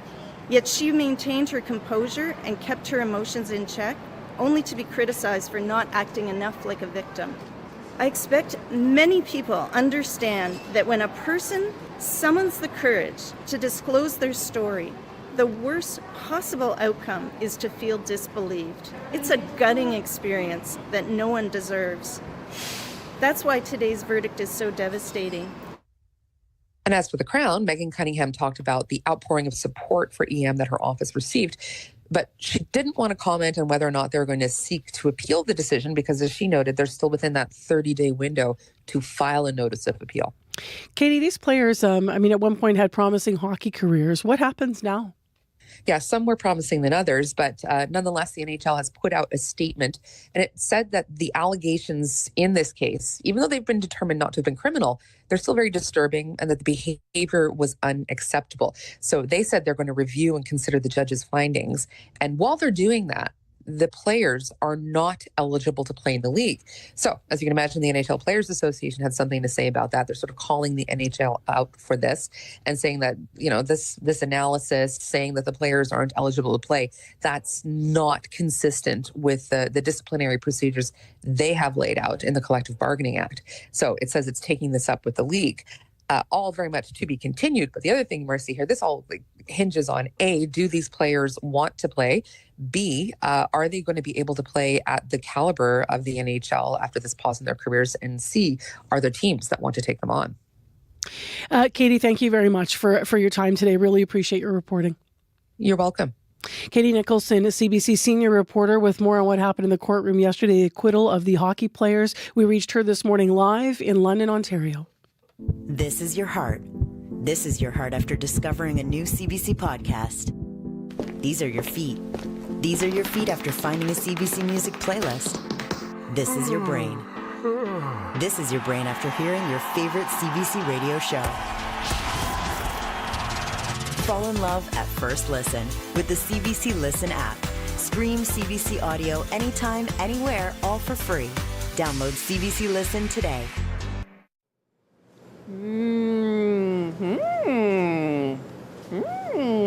It's actually very good. That's the reaction of one Winnipegger to a made in Manitoba ice cream flavor with a kind of a murky origin story. We're going to try to unravel some of the mystery around blue licorice ice cream coming up at 7:40 on the show. Well, we are now 4 weeks into summer, and it is prime memory making time for a lot of kids, whether you're going for ice cream or otherwise. And the CBC's Elise Stolt spoke to some young campers about their best memories and moments of the summer so far. My first name is Joshua. And the best day of summer this year is when me and my friends went biking and my mom gave me some extra money. So we went to a restaurant and we ate together. Nice. Where did you go? We went to Papa John's and ate some pizza, and we still had some leftover money, so we went to Subway. And I bought a sub for me, my brother, and my friend. And was there a reason? Why did your mom give you all this money and tell you to go biking? So my mom has this thing called the point system, where if I do chores, I get $1. $1 is 1 point. I had like 50 points, so I spent all of it with my friends. Yeah. Nice work. Were you sad once all the money was gone?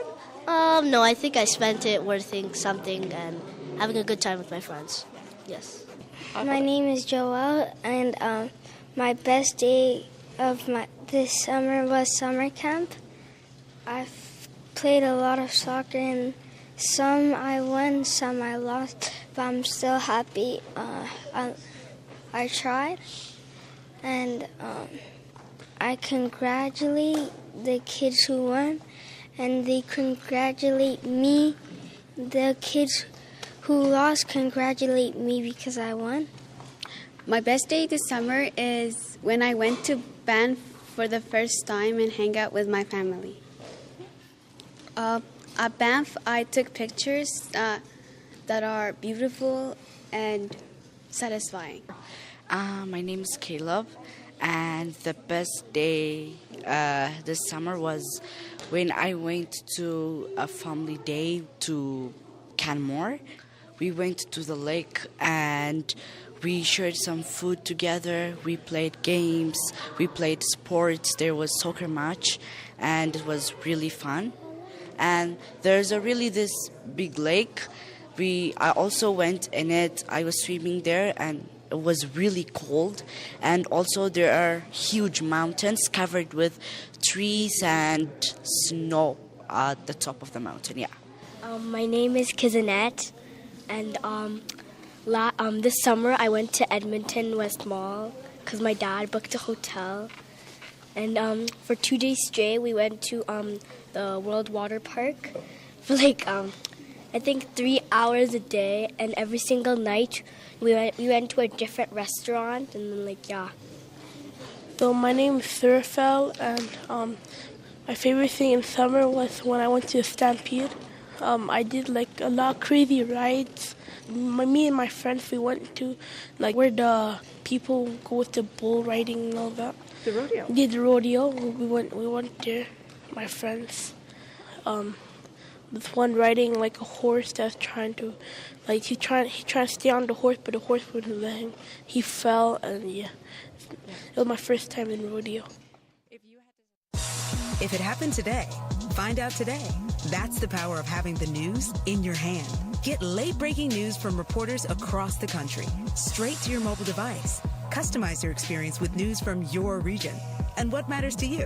Whether it's big headlines, detailed articles, live events, or on-demand video, CBC News has got you covered. Connect to the world. Download the free CBC News app or visit cbcnews.ca. 7:25 a.m. and we just heard from some kids in Calgary, actually, about their best favorite moments from the summer. Love to ask kids in Manitoba, what's your favorite moment from the summer so far? As we click through this last week of July, right? August is coming up very soon. So 788-3205 if you want to call in. 7:25 a.m. is the time right now. I'm Marcy Marcuse. It's Friday morning. You're with CBC. And let's turn to more serious news and continue our coverage of what happened in the courtroom for the 5 former NHL players yesterday. But let's look at this through a sports lens because Scott Reguera is with us. Good morning. Good morning, Marcy. So these players found not guilty. We just talked to Katie Nicholson about all of this in the sexual assault trial. And she kind of touched on this, Scott, but if you can elaborate, what can we expect then, do you think, when it comes to their future in the game? Well, as far as the NHL Players Association is concerned, Marcy, Dylan Dubé, Cal Foote, Alex Formanton, Carter Hart, and Michael McLeod were acquitted and thus should be allowed to return to work. The league itself, though, is not so sure. The NHL says it's going to review the judge's findings and determine next steps. Judging by what Commissioner Gary Bettman said ahead of this trial, Marcy, don't bet on any of those players resuming NHL careers soon. We'll make one thing continuously clear. What has been alleged is abhorrent, disgusting, and shouldn't be tolerated. Now, where precedent is concerned, there are recent examples of people returning to work in the NHL despite being at the center of sexual assault controversies. Stan Bowman and Joel Quenneville were the GM and coach of Chicago's NHL team that failed to act on Kyle Beach's claims that organization's video coach had sexually assaulted him. Bowman and Quenneville were banned from the league before eventually being reinstated. Then there's Jake Virtanen. In 2022, the Edmonton Oilers signed Virtanen to a tryout less than 2 months after he was found not guilty in a sexual assault trial in Vancouver. Virtanen, Marcy, did not stick with the Oilers, nor did he stay in the league.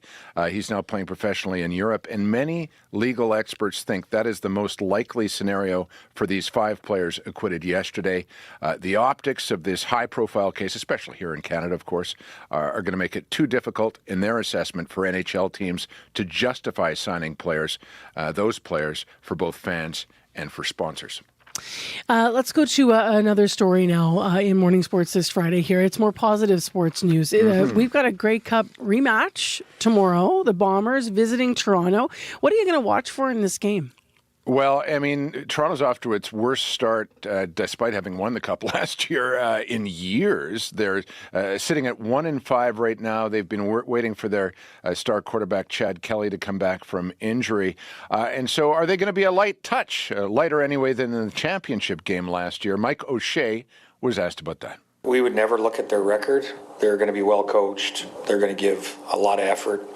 They've made some very big plays that have kept them in games and given them opportunities, and it just hasn't worked out for them in the end. So we are more concerned with making sure we're playing up to our level, and then we'll see what happens at the end of the game. But they're certainly not a team that anybody would take lightly. Yeah, I mean, Nick Arbuckle is filling in for Chad Kelly. He's the guy that won the MVP of the Grey Cup last year, so he's certainly capable on his day. I think, though, it's going to be a big game for Brady Oliveira. We touched yesterday a bit on how underwhelming a start it's been for the reigning most outstanding player in the league. He hasn't had a big game on the ground yet. The Argos are not strong defensively. I think they're third worst in rush defense, so I suspect Brady might have a big game tomorrow. We'll see. I wonder if he's going to grow his hair back, if he's starting to feel like it's his hair. The Like that. Samson situation? Yeah, maybe. Let's finish with baseball. The Jays keep on rolling. Yeah, they topped the Tigers in Detroit last night and have the best record in the American League as a result. Towing the rubber for Toronto, Marcy, was one of the team's more pleasant surprises this season. Eric Lauer, he spent last year pitching in South Korea and has returned to the majors with conviction. Case in point, last night, Lauer went 8 innings, allowed just a single run, and he did it while sporting a significant fat lip. Reporters asked Lauer what happened. There's kind of this known thing to not mess with Scherzer on his start days, especially when he has his headphones in, and I broke that rule. I tried to talk to him a little too early, so, he wasn't very happy about that. And, 6 stitches is what you get for that. Still not sure whether Lauer was joking or not. Yeah. He was deadpan. It's an incredible deadpan face if he was joking. Remember, Max Scherzer's nickname is Mad Max, so that might be something to consider. Back in Detroit for another game tonight, and the Goldeyes, they held off a comeback by Chicago, beat the Dogs, and will try to do the same thing tonight. Have an awesome weekend, Scott. Thank you. You too. That is Scott Regier with Morning Sports. Your CBC Winnipeg News is next. This is CBC News. At 7:30, we're at 17 degrees with clear but hazy skies over downtown Winnipeg. Good morning. I'm Matt Humphrey. One of the workers rescued late last night from a remote northern BC mine is from Manitoba. Jesse Chubati and 2 other contractors had been trapped underground at the Red Chris mine since Tuesday morning. Chubati, along with Kevin Coombs of Ontario and Darian Maduke of BC, are said to be in good health and in good spirits. We should get more information later on this morning from the mine operator. We'll share that with you when we have it. It could be at least a month before an evacuated northern Manitoba community can start bringing people home. Matthias Colomb Cree Nation has been under one of the longest evacuation orders in the province because of nearby wildfires. Thousands scrambled to get out of the remote community in early June. Ashley Charlotte has been with her children in Niagara Falls since then. While the community has been looking after one another, she says they're yearning to go back. A lot of us have grown up in outdoor settings, fishing, hunting, and our home is on the land. And being in a concrete, let's say, jungle, it's not home. A lot of people just want this to be over. Officials say the main wildfire around the community has receded, but power still needs to be fully restored. Puckatawagan's council is planning for a return around late August. A Leaf Rapids resident says the fight to save their northern Manitoba town is far from over. Provincial officials say crews attacked the wildfire threatening the community from the air and the ground on Wednesday, but it jumped the Churchill River and pushed into the north end of town. Officials say 1 home and several vehicles were damaged, as were 5 to 7 abandoned structures. Leanna Anderson was getting real-time updates from her niece, who sent her videos. And it looked like the fire from the industrial area had already jumped the road and was already starting to proceed to burn in the community towards the residential area. And when we seen all that, everybody was just we just didn't know what to think. For us, this is all that we have left. A lot of us have worked all our lives to have the houses that we do have there. Officials are hoping rain in the forecast might help the situation. Portage La Prairie RCMP are asking you keep a lookout for a suspect they say escaped custody. 26-year-old Brian Roulette was last seen along 5th Street Southeast in Portage last night around 7:30. He's handcuffed and believed to be shirtless, has bloodstains on his shoes, and was wearing gray-brown shorts. Police say if you see him, do not approach him, but call 911. Specialized police units continue to search for him, and you can see an image of Roulette at cbc.ca/Manitoba. Prime Minister Mark Carney is calling on Israel to stop blocking humanitarian aid to Gaza. He says Canada will be lobbying for a 2-state solution at a UN conference next week. Foreign Affairs Minister Anita Anand laid out the conditions for Canada's support. Aid needs to begin to flow. The hostages need to be released, and Hamas must lay down its weapons so that Israelis and Palestinians can live side by side in peace and security. France has declared it will recognize an independent Palestinian state, a move being met with fierce opposition by the United States and Israel, with Prime Minister Benjamin Netanyahu calling a Palestinian state a launchpad to annihilate Israel. And finally, a teen who was badly injured in a sword attack at a Brandon High School is joining the province in applauding the first responders who may have saved his life. 15-year-old Chinosur Onuke was attacked by a fellow student at Neelan High on June 10th. He sustained severe cuts to his hands, his thigh, his chest, but he says his injuries could have been worse if not for the quick intervention of school staff and the Brandon Police Resource Officer. I feel they should be recognized for what they did, because if you think about it, there's a lot of things that could come wrong. But what if they didn't respond? What if they didn't do this? Thanks for the support and keep up the good work. Yesterday, Premier Wab Kinew awarded Constable Moshe Lanov the Order of the Buffalo Hunt on behalf of himself and the other first responders in the school that day. The 16-year-old alleged attacker faces several charges, including attempted murder. For news anytime, you can head to our website, cbc.ca/Manitoba. Hey, Matt, stay with us for a second. Okie dokie. Maybe we'll get all three of us on screen here. So, Matt, Abby will invite you into this too. We got an ice cream story coming up. Blue licorice. Yeah, right? Okay, so are you an ice cream guy, Matt? Who isn't? Yeah, well, my husband's not actually. Well, yeah, and my wife actually is. Really? Okay, you and I got to. Lots of people. You and I got to get together and go for ice cream then, because our partners aren't. Abby, you an ice cream guy? I am an ice cream person. Okay, favorite flavor, you go. Banana. Ooh, nice! Wow. Soft serve or scooping it out hard? Scoop it out. Love that. You put anything on it or just plain? Just plain banana. I love it. Dang. You, Matt? Oh, rum raisin. Oh. Oh, yeah, okay. That's a little bit, that's like, that. I would say that, okay, people will hate this. I feel like that's an old man flavor. Oh, it is. Yeah, that's like, it's usually hard to track down. I feel like you should put on like a plaid sweater with leather covered buttons and have your rum raisin. I'm really boring. I think if I were out, I would be picking like. Are you gonna say vanilla? Yeah. Oh my god. But like real creamy, good vanilla. Like the vanilla bean vanilla with the little black flecks in it. Just like soft serve though. I'll take it with some strawberries on the side. Yeah. Blue licorice. Okay, let's do it. Matt? Yeah, let's do it. Matt, would you go? Yay or nay to it? Oh, yeah, absolutely. I've tried it before. It's an excellent prairie delicacy. Okay. Absolutely. Have you had it, Abby? I haven't had it. I will love to try it. Yeah, I don't know. I don't like black licorice, so I don't know how I feel about blue. All right, enough about us. Let's get into this story. Next on CBC, a perfect Friday morning story. Matt's right. If you're from Manitoba, you might have heard of blue licorice ice cream. And while you see it in many of our ice cream shops here, it is a rare flavor actually outside the prairies. So fans will travel across our province to eat it. We sent CBC's Jim Agapito to a local ice cream shop to find out why. I'm outside of Sergeant Sunday in Winnipeg to get the scoop on one thing. Blue licorice ice cream. Why is it a big deal in Manitoba? We're about to find out. Okay, introduce yourself. I'm Andrew Dusasoy and I own Sergeant Sunday. Okay, so the reason why we're here, Andrew, is that blue licorice ice cream, first of all, how popular is that amongst customers? Fairly popular. Blue licorice has its own kind of cult to it. Cult? Tell me about this cult. You find it across with certain flavors of ice cream. Blue licorice, chocolate malt, those would be like the two that we would have like very specific customers that will come in and find us for our ice cream. So I got to ask, are you a fan? Huge fan. Love myself some blue licorice. When I think licorice, it's not normally blue. It's black. So how does that change what it tastes like? So licorice itself will be by itself licorice the flavor. You can have red, you can have blue, you can have orange, you can have black. It's all the same flavor. The only thing that changes is what you actually put into it. So you can have like a blue licorice or a red licorice.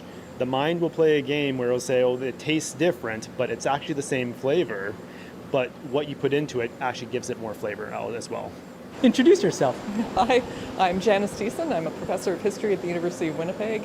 I've written about food history, co-authored a book called Manitoba with Kimberly Moore, and I've written snacks. So we have something very special in your hand that I understand you haven't had before. What is it? No, to my shame, I have never had this. It's blue licorice ice cream.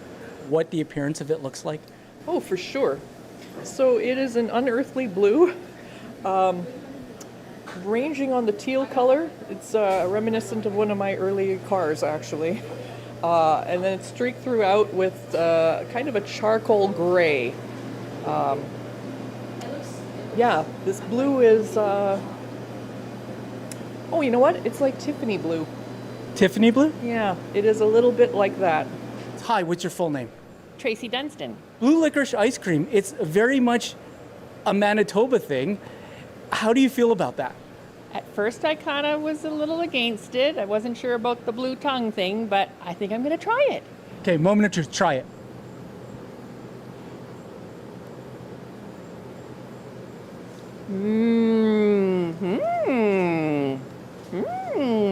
It's actually very good. Hi, what's your full name? Bev Snell. What does it taste like to you? Let me try.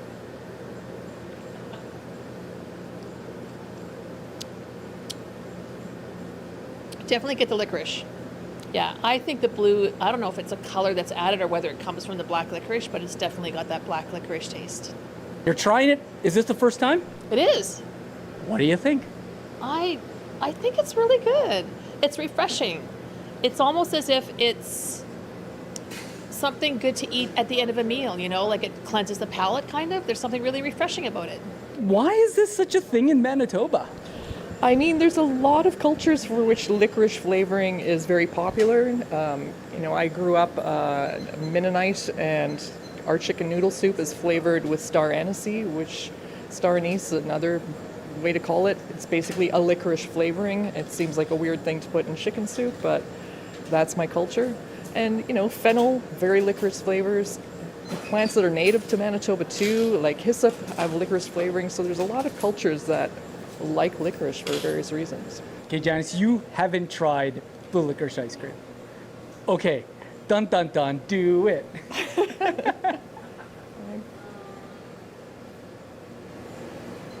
Oh, wow. Yeah.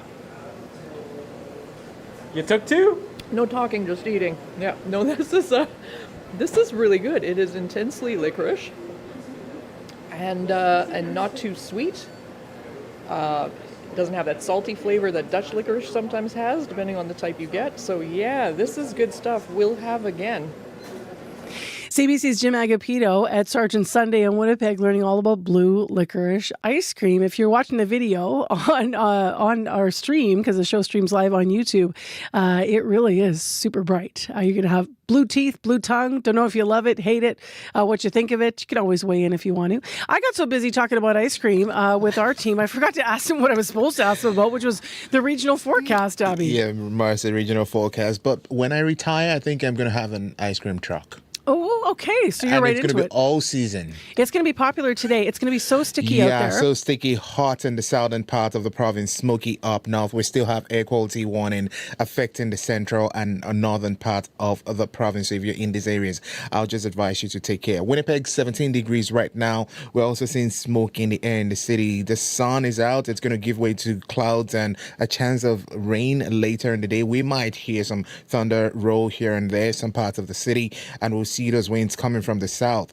Highs will be around 28 degrees, but with the humidex factored in, it's going to feel close to 36. The Pembina Valley region, Modern, Winkler, Alton and Morris, we're seeing smoke in the air also there, 16 degrees right now. It's sunny there. Some clouds are rolling. A chance of showers also in the forecast. Highs feeling near, the humidex will be around 36, 37. Brandon is at 14 degrees right now. We still have those misty conditions there. Sunny start though. Then we'll see a risk of showers later in the day. Winds will be shifting from the east to the southwest as you get into the day. We'll see highs around 31. Dauphin is at 17.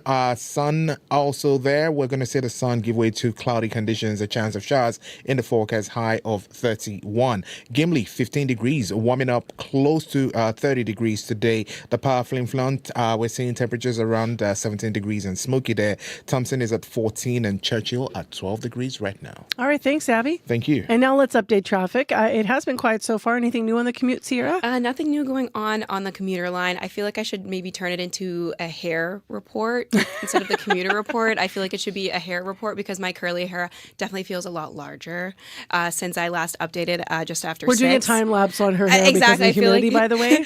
Invited by her. Yes, the humidity is definitely affects my hair, so I feel like it's definitely getting quite larger. So maybe I'll report back one more time before the show ends to let the listeners know what how my curly hair has expanded in our sticky studios, because it is muggy and sticky out there, and I'm for sure feeling it. But hopefully your commute is not very sticky out there, and from the sounds of it, it doesn't sound too sticky. Things are moving along smoothly out there, but if that is not the case, you can give me a call on the CBC commuter line, whether you are here in the city or out on the highways. That number is 204-788-3093. All right, thanks, Sierra. Thank you. Still ahead on CBC's Information Radio this Friday morning. Have a listen to this.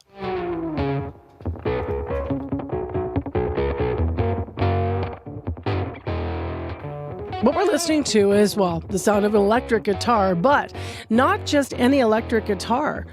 This is the sound of the brand new limited edition Ariel Posen Stratocaster, created by none other than Fender. We're going to talk to the Winnipeg guitarist and artist about what it means to have a guitar created in his name. Incredible. It is now 7:45 a.m. on CBC. Thanks so much for joining us this morning. My name is Marcy Marcusa, and we have more music, actually, that's local next. From Cree singer-songwriter Sebastian Gaskin, this is Shadows. I thought that I had known the pain, but not like the one you showed me, not like the one you showed me.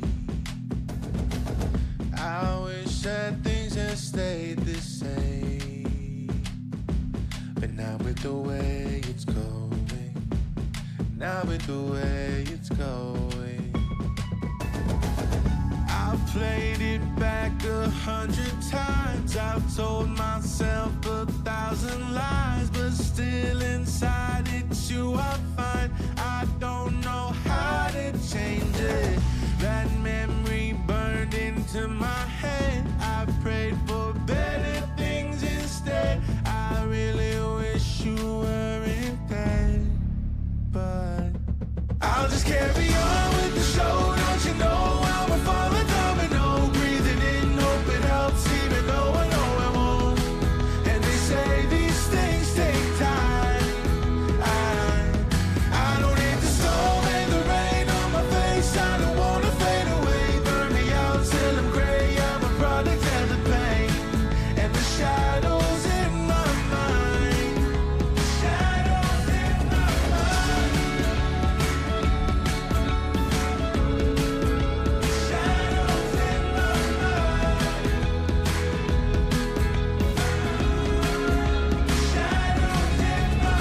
mind. I let myself fall to the floor more than a couple times now, more than a couple times now.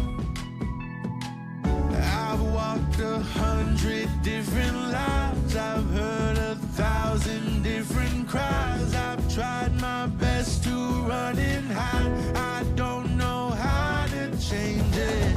I've talked with God and told him lies. I've acted on my foolish pride. I swear I'm living out of spite. I'll just carry on with the show. Don't you know I'm a falling domino, breathing in hope it helps, even though I know it won't. And they say these things take time. I don't need the storm and the rain on my face. I don't wanna fade away, burn me out till I'm gray. I'm a product of the pain and the shadows in my mind. Shadows in my mind. Shadows in my mind. Shadows in my mind.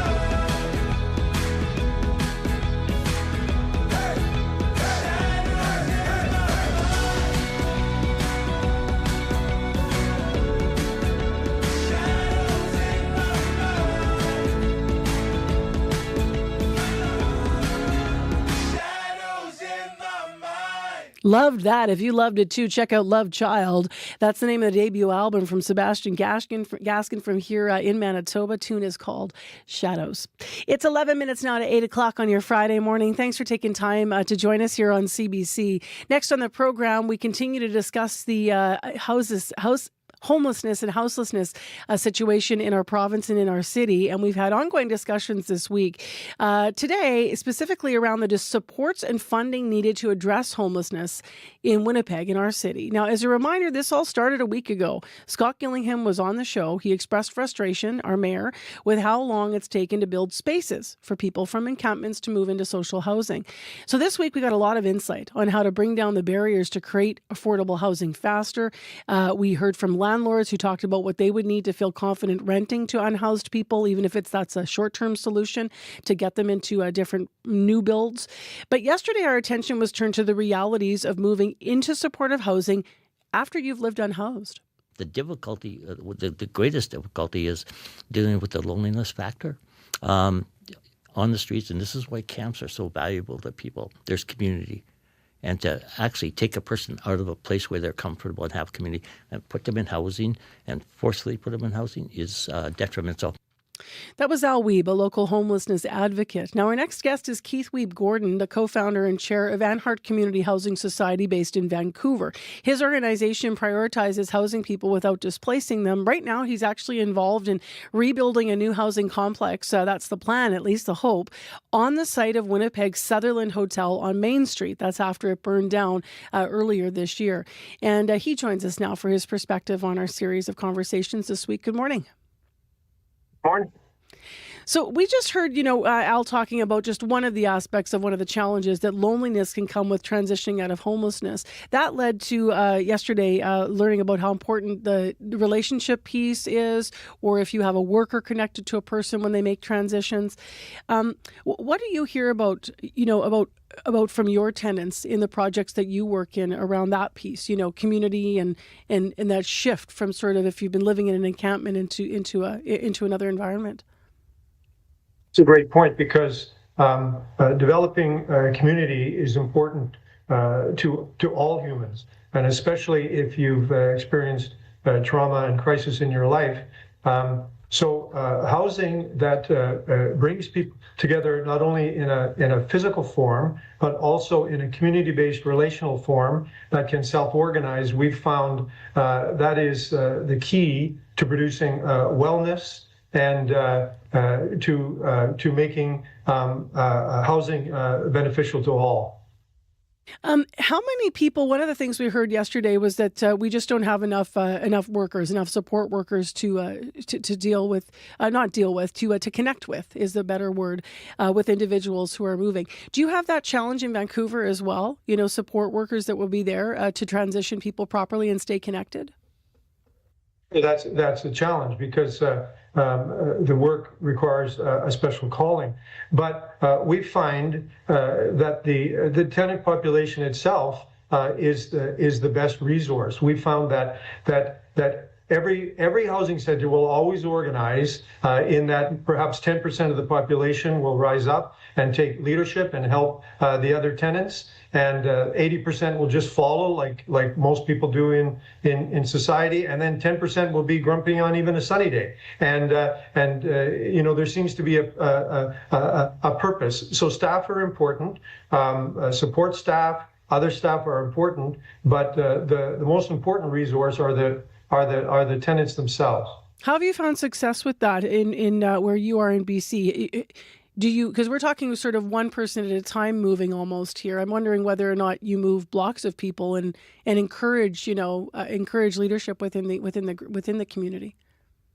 We actually did research in 2005 on the sociological modeling of emergence, which was supported by Dr. Mark Alexiak in Winnipeg, and it's a study of how people can self-organize in groups like in housing groups, and how that self-organization will reduce links to addiction or untreated mental illness and other problems, and start bringing out positive outcomes. So these systems are universal. They're everywhere, and if they're understood, and you have a tenant first model in terms of leadership and self-organization, it can produce amazing results. What's the role, if there is a role, for landlords in BC being part of maybe even not the permanent solution for people who are unhoused and making a transition, but in the interim, do you involve landlords in BC, like individual apartment buildings that are already there? Not complexes that are going to be specially built for people that are moving from encampments. Yes, Vancouver favors housing first model. And we've rented large hotels that were empty, and we moved people from encampments into those sites temporarily, and then found them housing in other locations that was permanent. And yes, it's a transition, and yes, it's difficult, and there are problems associated with that, but it's moving in the right direction, and there's a kinetic energy that moves that along. I know that one of the terms that you use in your work is you use a bottom-up strategy, and you want to use a bottom-up strategy in future developments as well. What do you mean by that when it comes to the context of this conversation? Well, I mean, the question of how can we produce more housing in Canada, especially affordable housing, really is a question that we have to understand sits in a top-down structure. The way we operate in Canada is we get money from the Canadian government, who sells bonds, and that money goes throughout the system. And so cities and provinces and communities have to be involved in a banking and lending system, and lending is risk averse. So if you have communities like in Winnipeg that have risks, you can't eliminate them, but you can mitigate them through bottom-up strategies of having empowerment of tenants and having wellness being built into the natural energies of housing. So we found that is a great way to maximize. CMHC is not a charity; it's a lender, and most of the affordable housing in Canada right now is supplied by CMHC. So though understanding the top down and bottom up factors are extremely important to produce affordable housing at scale. Where are you at with the Sutherland Hotel development? Has that sale gone through yet? No, and that's a good example of a community that has issues, that has properties that can't be developed. So we are still trying to purchase that property, but there are many complications behind the scenes. We're reaching out to the existing owner to have a community-based joint venture approach. We'll work with them. We're working with Purpose Construction in the North Point Douglas area, and we're having success in revitalizing derelict homes. And I think we can do the same thing with commercial properties. So the Sutherland is a challenge. It's an ongoing challenge, but I think it's a good challenge because it's showing us there's opportunity of what we can do if we work together in a private-public manner, and that we are community-focused. Thanks very much for weighing in today. We'll follow up, of course, in the future as you continue to be involved in these projects in Winnipeg. Keith, thank you. Thank you. Keith Wiebe-Gordon, co-founder and chair of the Anhart Community Housing Society based in Vancouver. They're working on revitalization of 21 homes in the North Point Douglas neighborhood. They also are still hoping to work on that 100-unit social housing building on the site of the Sutherland Hotel, former, I guess, Sutherland Hotel, which burned in January. It is now 2 minutes to 8 o'clock. Matt Humphrey is in with an update here. Good morning. Good morning. The Premier has awarded the Order of the Buffalo Hunt to Constable Moshe Lenov of the Brandon Police Service. Lenov was the officer who rushed to a high school in June and stopped a sword attack before more students were hurt. Someone entered the school wearing a disguised disguise armed with a sword and severely cut a 15-year-old grade 10 student. We'll hear more news after World Report. All right, thanks, Matt. Back soon. Still ahead, over the past few years, Ariel Posen has gone from local Winnipeg guitarist, singer-songwriter to global guitar hero, and he has the collaboration of a lifetime now to prove it. More on his limited edition electric guitar created for him by Fender. What a thing that would be to be able to say you have your own guitar. Wow. We'll ask him all about it after 8. Right now, the commute has been quiet. Call us if we have any problems, 788-3093. And in the situation with the air quality, we have a smoke advisory in effect for central and northern Manitoba. Also a little smoky down here through the south. It's misty over in Brandon. Winnipeg right now is 17 degrees with lots of sunshine coming through and a risk of a storm this afternoon. Stay with us. World Report is next on 89.3 FM.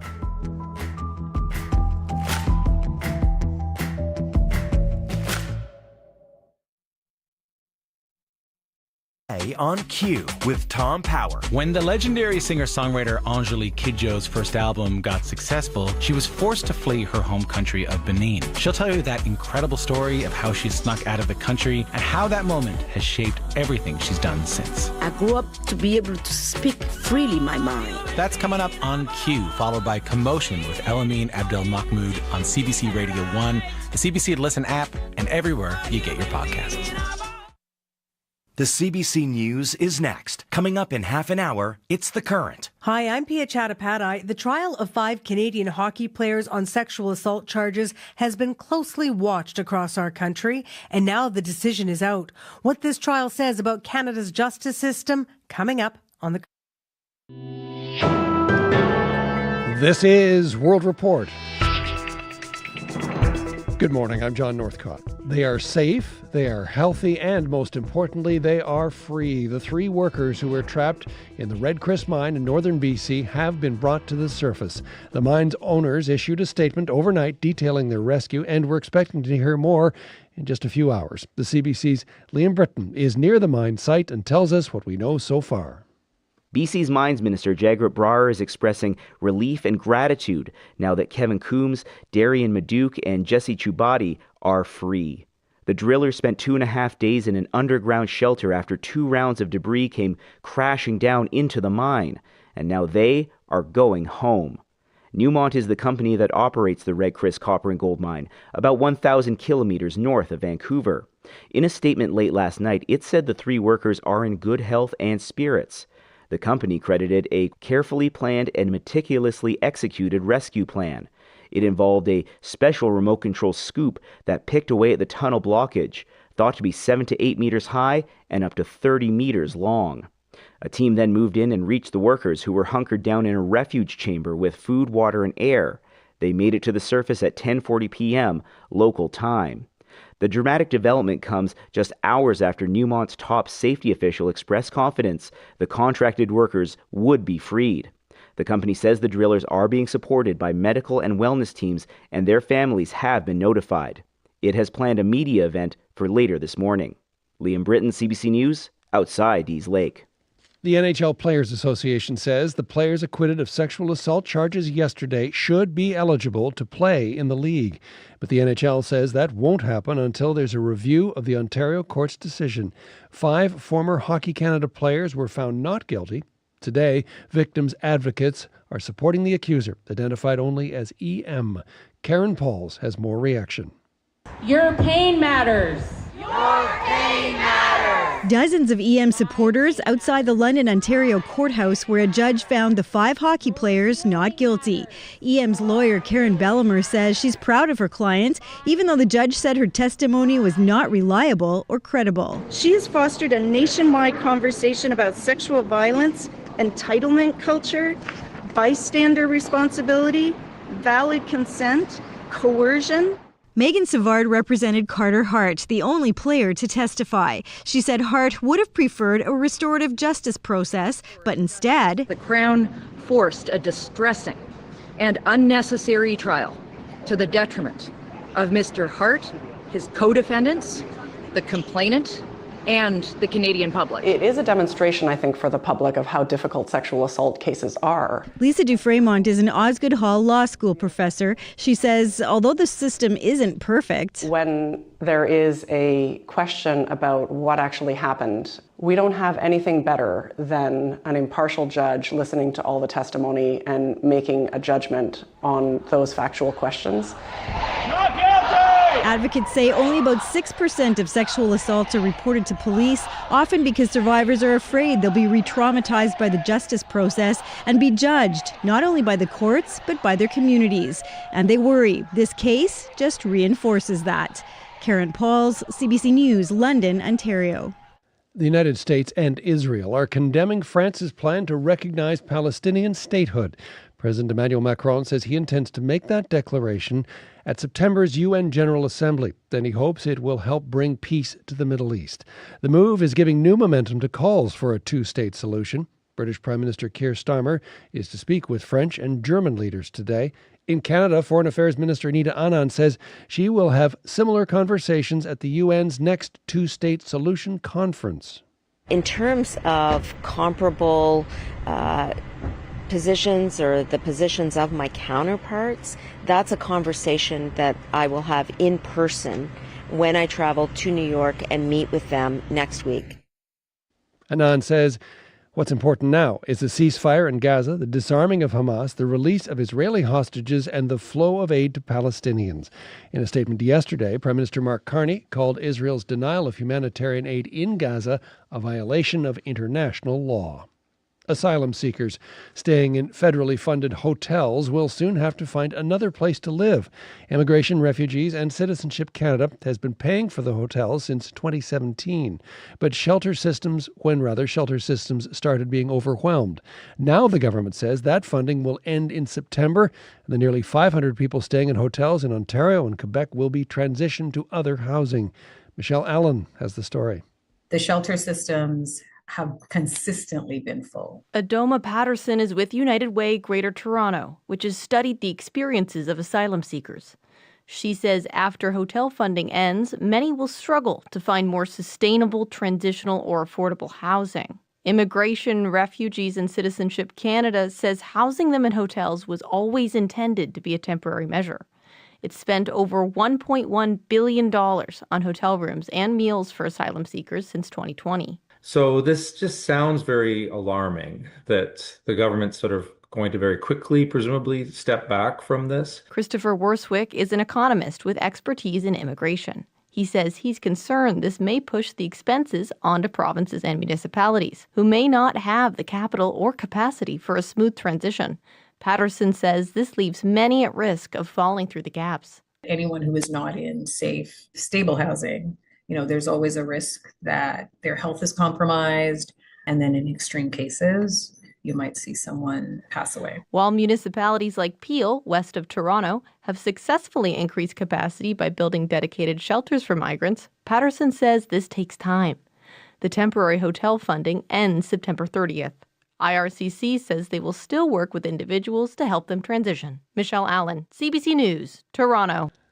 The Wall Street Journal is reporting more details about the book of birthday greetings sent to Jeffrey Epstein in 2003 and the high-profile people who contributed letters. Last week, it was reported that U.S. President Donald Trump wrote a letter to Epstein that included a drawing of a naked woman. Now, the Journal says former President Bill Clinton also made a contribution.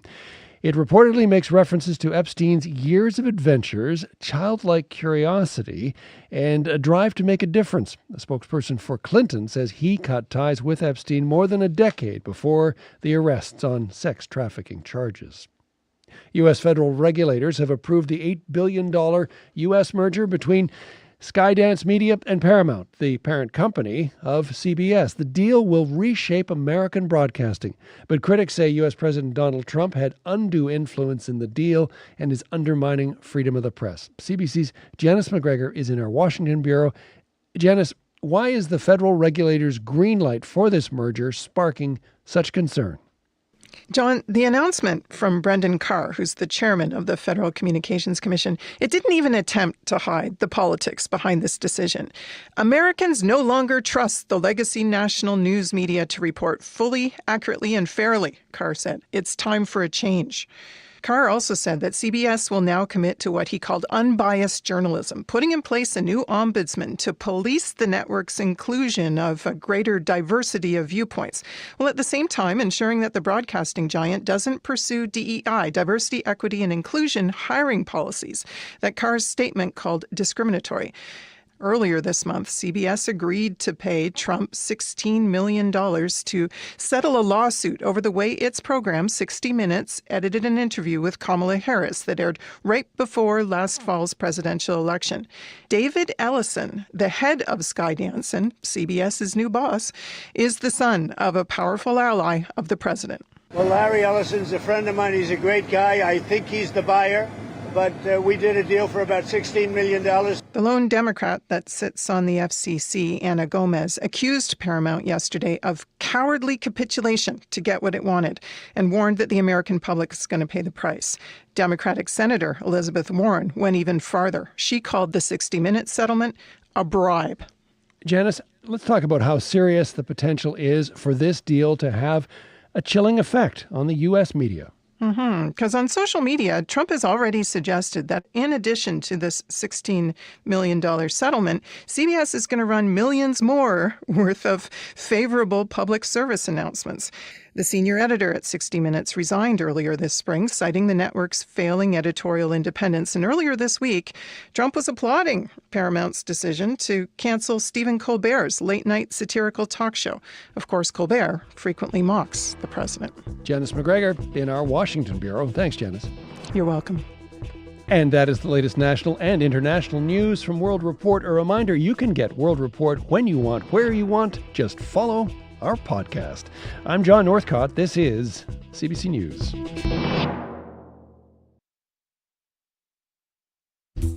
Good morning, everyone. I'm Marcy Marcusa. This is Information Radio. We're live in downtown Winnipeg on 89.3 FM, 990 AM on that app, on YouTube. Smoky, hot, sticky. Got a bit of everything today in Manitoba. This half hour on the program, we are going to be talking about music and something really, really cool. So over the past few years, Ariel Posen has gone from local Winnipeg guitarist and singer-songwriter to global guitar hero. He has a collaboration of a lifetime now to prove it. More on his limited edition electric guitar created for him by Fender. How cool would that be? I just went to the Def Leppard concert. They did that whole song about the relationship you have with your guitar when you're an artist, how important it is, how it builds. Imagine having a guitar named for you and thinking of other people playing on it. Amazing. We'll hear how that came to be, and then we're going to hear a bit of the guitar too, so stay here.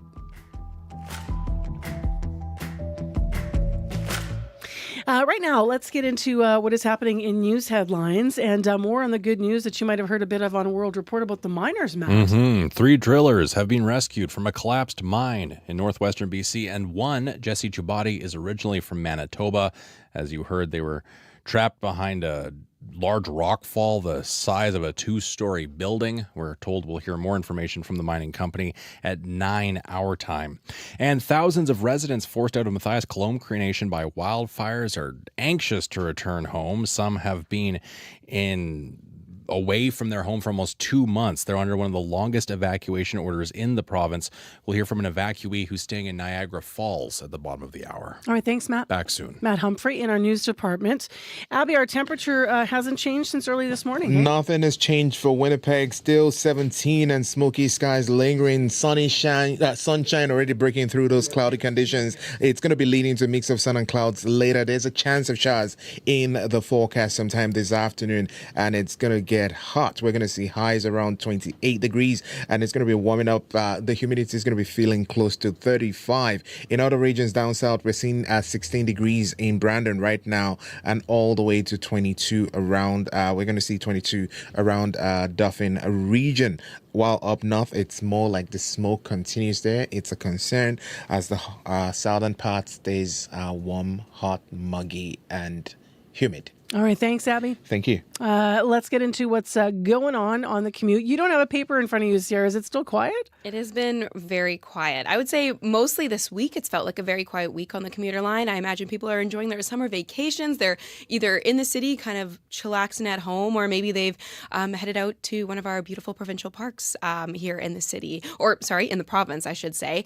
So yeah, not too much going on the commuter line developing out there. But if that's not the case and there is something getting in your way or slowing you down and you're seeing something, I'd love to hear about it, whether you are here in the city or out on the highways. You can give me a call on the CBC commuter line. That number is 204-788-3093.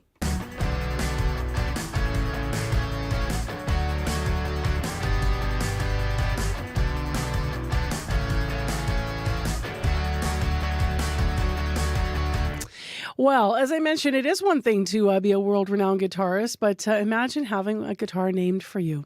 The limited edition Ariel Posen Stratocaster was created in collaboration with Winnipeg guitarist Ariel Posen. You probably could have guessed that. And guitar maker Fender. How cool. Here's a few bars from that very guitar.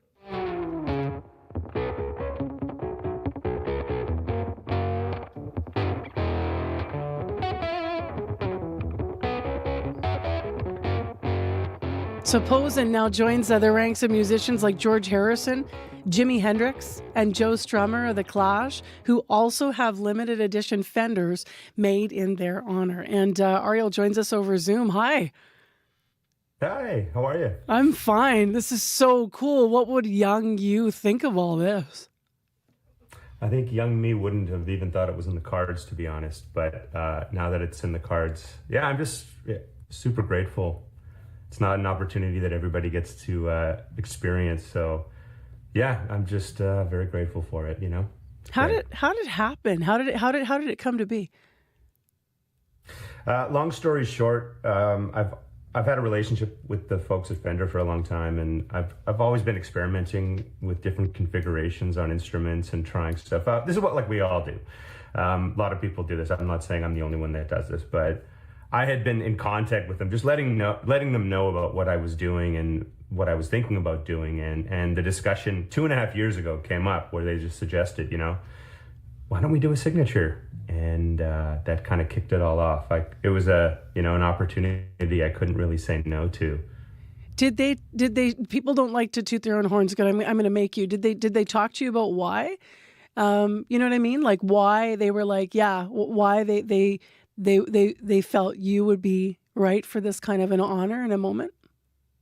I can't speak for them, but I guess from their end, they saw potential first in the product, like the potential of doing something unique with the ideas that I was suggesting, which again are nothing like groundbreaking, but slightly different than what that model and that style of guitar usually includes. And it's all about world building and relationship building as well. So, I value them, and I'd like to think they value me, I guess. So mutually, we thought that we could do something really cool at the end of the day. We're showing photos of the guitar now. If people are watching on YouTube, it's pretty beautiful, slick looking, gorgeous blue too, just looking at it aesthetically. But what features make this guitar an Ariel Posen Stratocaster? To be honest, I don't want to bore a bunch of people at 8 a.m. listening to it. But it comes down to just little things about, like the neck profile, the shape, the pickups, which is where the sound comes from, and just little things in the electronics and the shape. And of course, the aesthetic part of it, how it looks.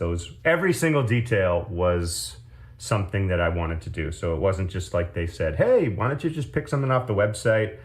You pick a color and we'll make it. So literally every aspect of it was something I suggested. And that's another reason why I was just so into this process. Was it's just so authentic to what I would want to do for a guitar for myself. So, there's no beating around the bush. It's like a true representation of what I would do for my own guitar. How does it sound and feel in your hands? Well, you're asking the most biased guy ever. I guess, does it sound like you expected? That's probably a better question, because after the design and, the hope of it. That's why you do prototypes. That's why you go back and forth trying things out. Because, again, this has been 2.5 years in the process. It wasn't like, okay, we finished the one model for you. We're going to announce it tomorrow. Hope you like it. This has been years of going back and forth, making sure it's right. And to be honest, they pretty much nailed the important things right out the gate. So yeah, I wouldn't have given it the green light if I wasn't super stoked on it and happy with it. There might be people out there who don't know guitars. So how do you describe how important the Fender Stratocaster is to rock and roll? Well, I think when someone closes their eyes and they think of an electric guitar, with the exception of like one of those guitars that look like a V, like a flying V, yeah, they kind of close their eyes and they kind of subconsciously see the shape of a Stratocaster. It's like the most popular, one of the most, if not the most popular electric guitar, like you were saying, Jimi Hendrix, you know, like all these legends who have played this guitar, that's what it's known for. So it's classic. Pretty surreal. It's pretty classic, yeah. I saw you actually reacting when I was talking about the fact that I was off for a couple of weeks and I went to the Def Leppard concert. I was right up front listening, and they did this awesome kind of, they did this awesome moment where everybody sang and took their guitars and came to the front of the stage. And I think the song they do on it is I'm going to get it wrong. It's like this guitar. Anyway, it's like an homage to the guitar being, the lyrics are like, my lover, my friend, my confidant. And they all kind of shared at the mic what guitars meant to them, and what they meant to them and their evolution as musicians and over the years. What does it mean to you to have not just music in your life, but that relationship with a guitar? Well, I hope this doesn't degrade the question, but it's like it's a tool, right? Mm-hmm. Like playing music is who I am. It truly is. It's like a huge part of how I express myself. And but the instrument itself, pardon me, your relationship with it is, it's very intimate, but at the end of the day, it's like, it's a tool. And if I was like a contractor and I had the opportunity to have like a signature drill or a signature or something like that, it would be like the exact same thing. It's the thing that helps you get the job done and the thing that helps you do the thing that you want to do in the most truest, genuine, authentic way possible. So, the music is music. You're going to make that same music on any instrument, but to have something that that, hey, I had a hand in like making this at least as close to what I like in an instrument, it definitely does make it a lot more special. How many guitars do you have at this point in your collection? I'm not sure. I got a handful, probably more than necessary. Yeah. How can people get their hands on this guitar? So it's a limited edition. So you have to, I guess, reach out to a Fender custom shop dealer, which in Canada is Long and McQuaid, and we got plenty of those. So if you call up L&M and say you want to order one of those, that would be the way to do it. Now, you have just made a tour announcement, so I don't want to leave you before we talk about that. So tell us a little bit about the Future Present Tense Tour. Yeah, the Future Present Tense Tour. We are hitting the road for all of the fall, basically, and we're going to be mostly in the U.S. I can't give away too many details, but there's Future Present Tense Tour isn't just a mouthful. It might be a song. Actually, it is a song because we've already put a clip of us playing it in the Fender video on YouTube, which you can watch, called From the Factory Floor. But as you can guess, we're starting a new chapter. There is new music, and we just announced on Monday that we are ending the entire tour in Winnipeg for the big hometown show at the Park Theatre on December 12th. And it goes on sale in an hour and a half at 10 a.m. Today's the day, right? Yeah, okay, so tickets at 10 o'clock. So that's for that December show that'll wrap the tour. You mentioned just now that you recorded with this new guitar at the floor of the Fender factory in California. What was the experience like? We're going to play that in a minute. That experience was fun. You know what? I hope I'm not sounding like I'm not grateful for these kind of experiences, but I've been to so many factories now, and I always forget what goes into, building instruments. We just see something, we go to like Long and McQuaid on Pembina and we take a guitar off and it doesn't really play well and we go, this sucks, and you put it back. But you don't realize that like 30 people have touched this guitar, have had a part in building this thing. And it serves as a pretty good reminder to appreciate these things. But that experience, even though it wasn't my first time there, they set us up and we played right in the factory for all the staff. So for all the people that make all these guitars, including mine, we got to perform a couple songs for them on the guitar that they built. So I think as cool of an experience as it was for us, they enjoyed it more. So we just tried to show them as much love and appreciation, which maybe they don't get enough of, or maybe they do, but yeah, I wanted to make them feel valued and special, and play a couple songs for them, and they filmed it. It was a fun experience. Well, let's have a listen to that now. Ariel, thanks a lot. Good luck with the tour, and thanks for making time for us always. Oh, thank you guys as always. Always appreciate the support. Thank you. Appreciate you. That's Ariel Posen live with us via Zoom this morning, a Winnipeg guitarist. And as we've been discussing the namesake now of this new limited edition Fender guitar. If you want to read more about the limited edition Ariel Posen Stratocaster, you can visit FenderCustomShop.com. Tickets for the upcoming tours we mentioned in that hometown show that ends it in December do go on sale today, in hours from now, just at 10 o'clock. And here's the tune. It's recorded from the Fender factory floor on the guitar. The tune is Future Present Tense. Search for something new. You're the one I keep on running to. Only thing I gotta have is what I have with you. Make me wanna lose my self-control. I don't need a hand if I can't hold you. Only thing I gotta have is what I have with you.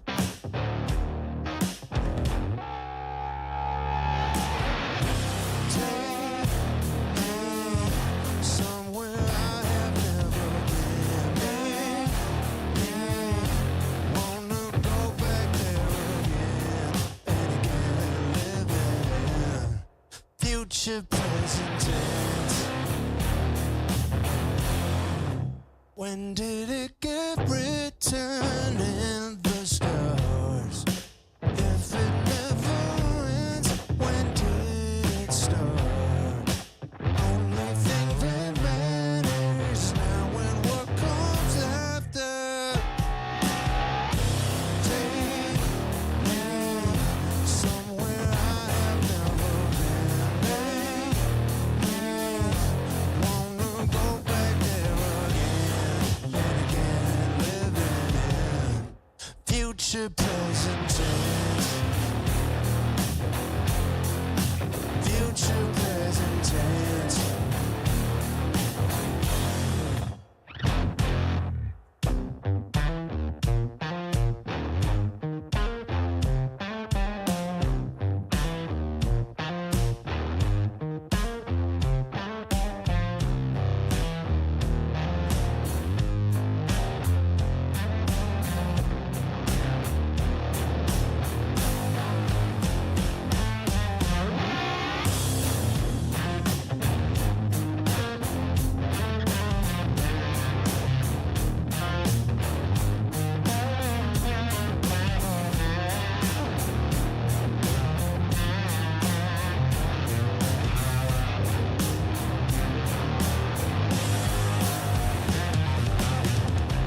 It don't matter where we've been, we don't need no common sense. Time is worth more if it's spent in the future present tense. It don't matter where we've been, we don't need no common sense.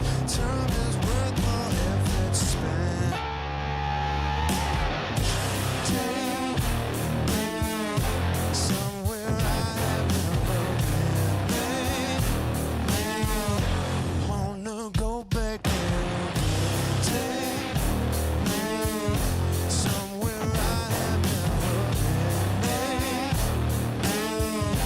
Wanna go back there again and again, living in future present tense.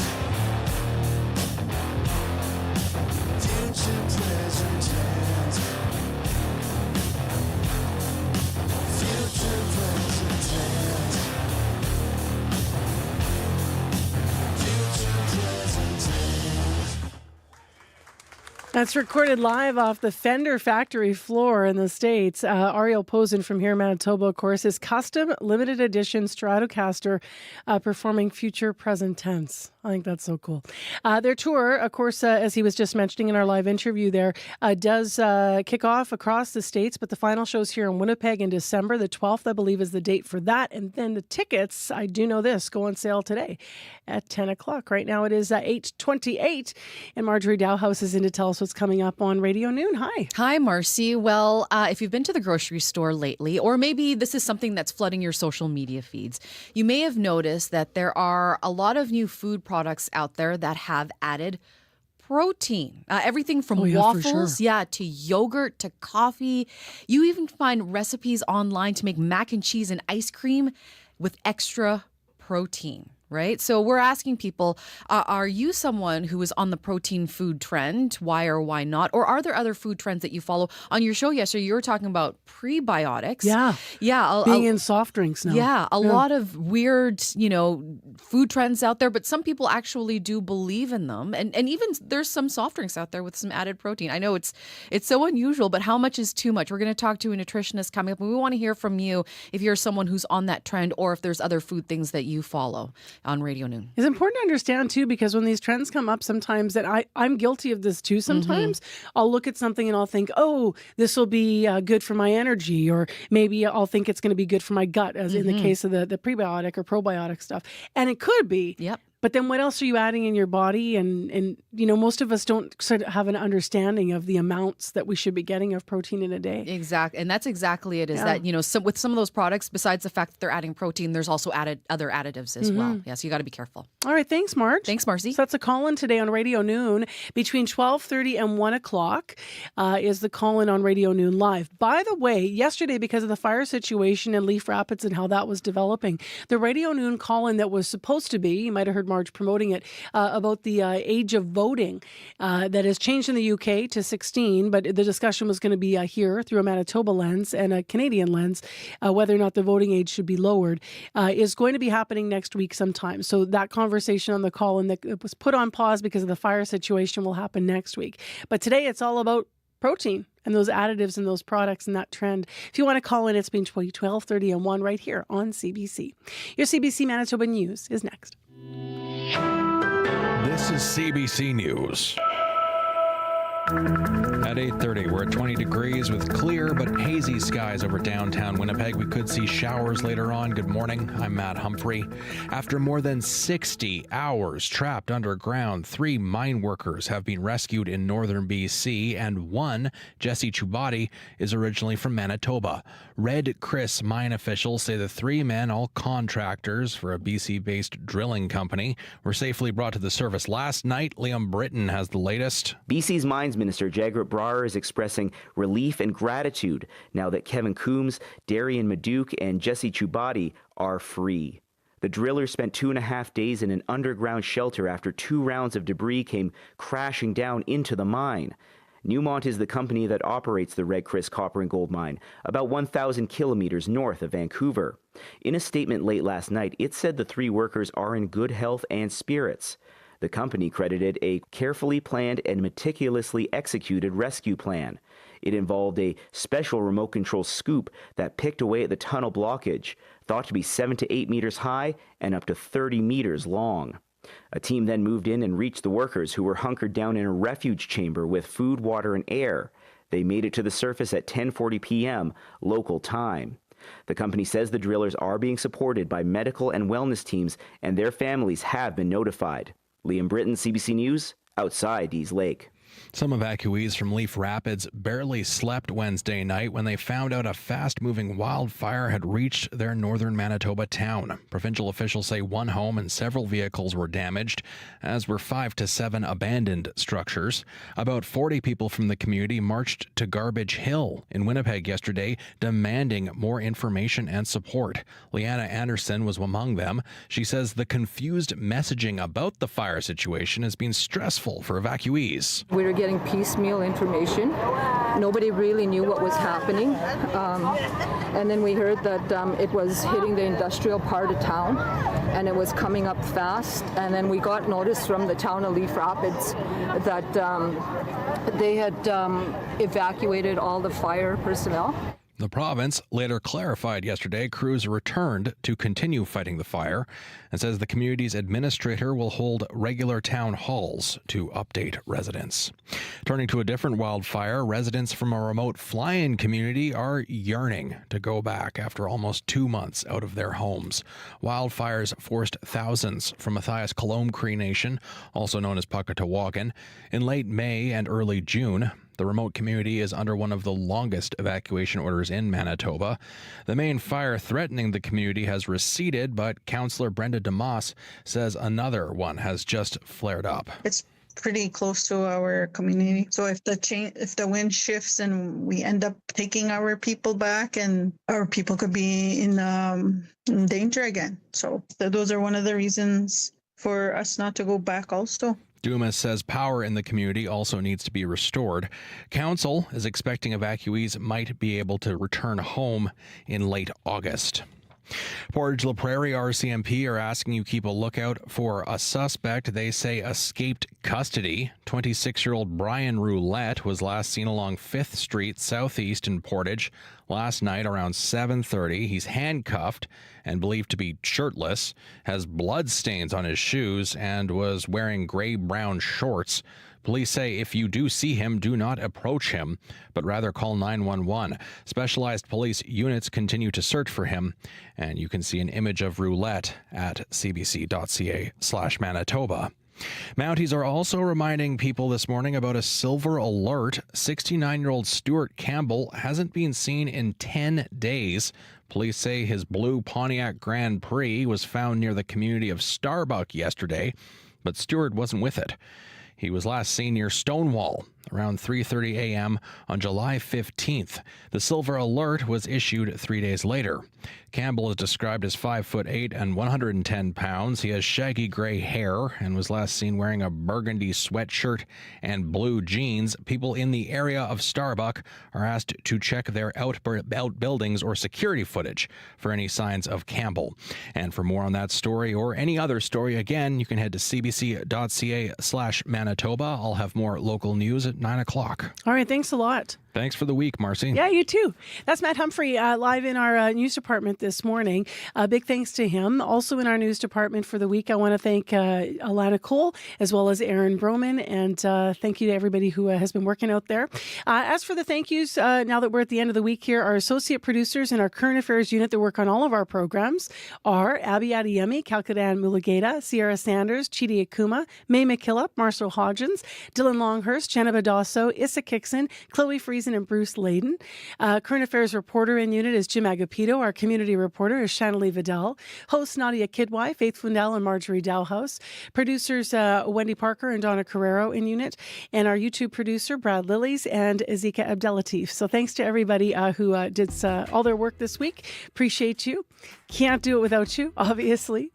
Sierra Sanders is here for one last look at what's been, I think, a record week with like a super great commute, right? It has been a very good commute this week, and I hope everyone has gotten where they needed to go safely and as quick as they could. I did get a call from Rick. He's on his way on the highway in Toulon, and he says it's uneventful, but he's passing some cows. So I hope the cows are wishing him a good journey, and I hope Rick is having a good journey on the highway to Toulon. I love that he just gave us a call. Good morning, Rick. Good morning, Rick, and thank you everyone for calling in, whether you called in or you saw something. I really appreciate it, and I hope everyone has a good weekend. All right, Abby. I hope those flock of cows are going to be getting more like water with this hot situation we will get today. It's going to be hot, hazy, and smoky. Up north, we're seeing smoke there, and down south, it's going to be really, really hot. Temperatures getting close to 30 degrees and hotter than that. We actually had a really interesting story on CBC locally on CBC Manitoba News last night about livestock cows and the impact of smoke on animals. So take care with all of it this weekend. Be well, be safe, and have a wonderful weekend, as Sierra said. We'll be back here again tomorrow. Not tomorrow. I'm going to get a weekend too. On Monday with another edition of Information Radio here on CBC. I'm Marcy Marcusa. Thanks for being here.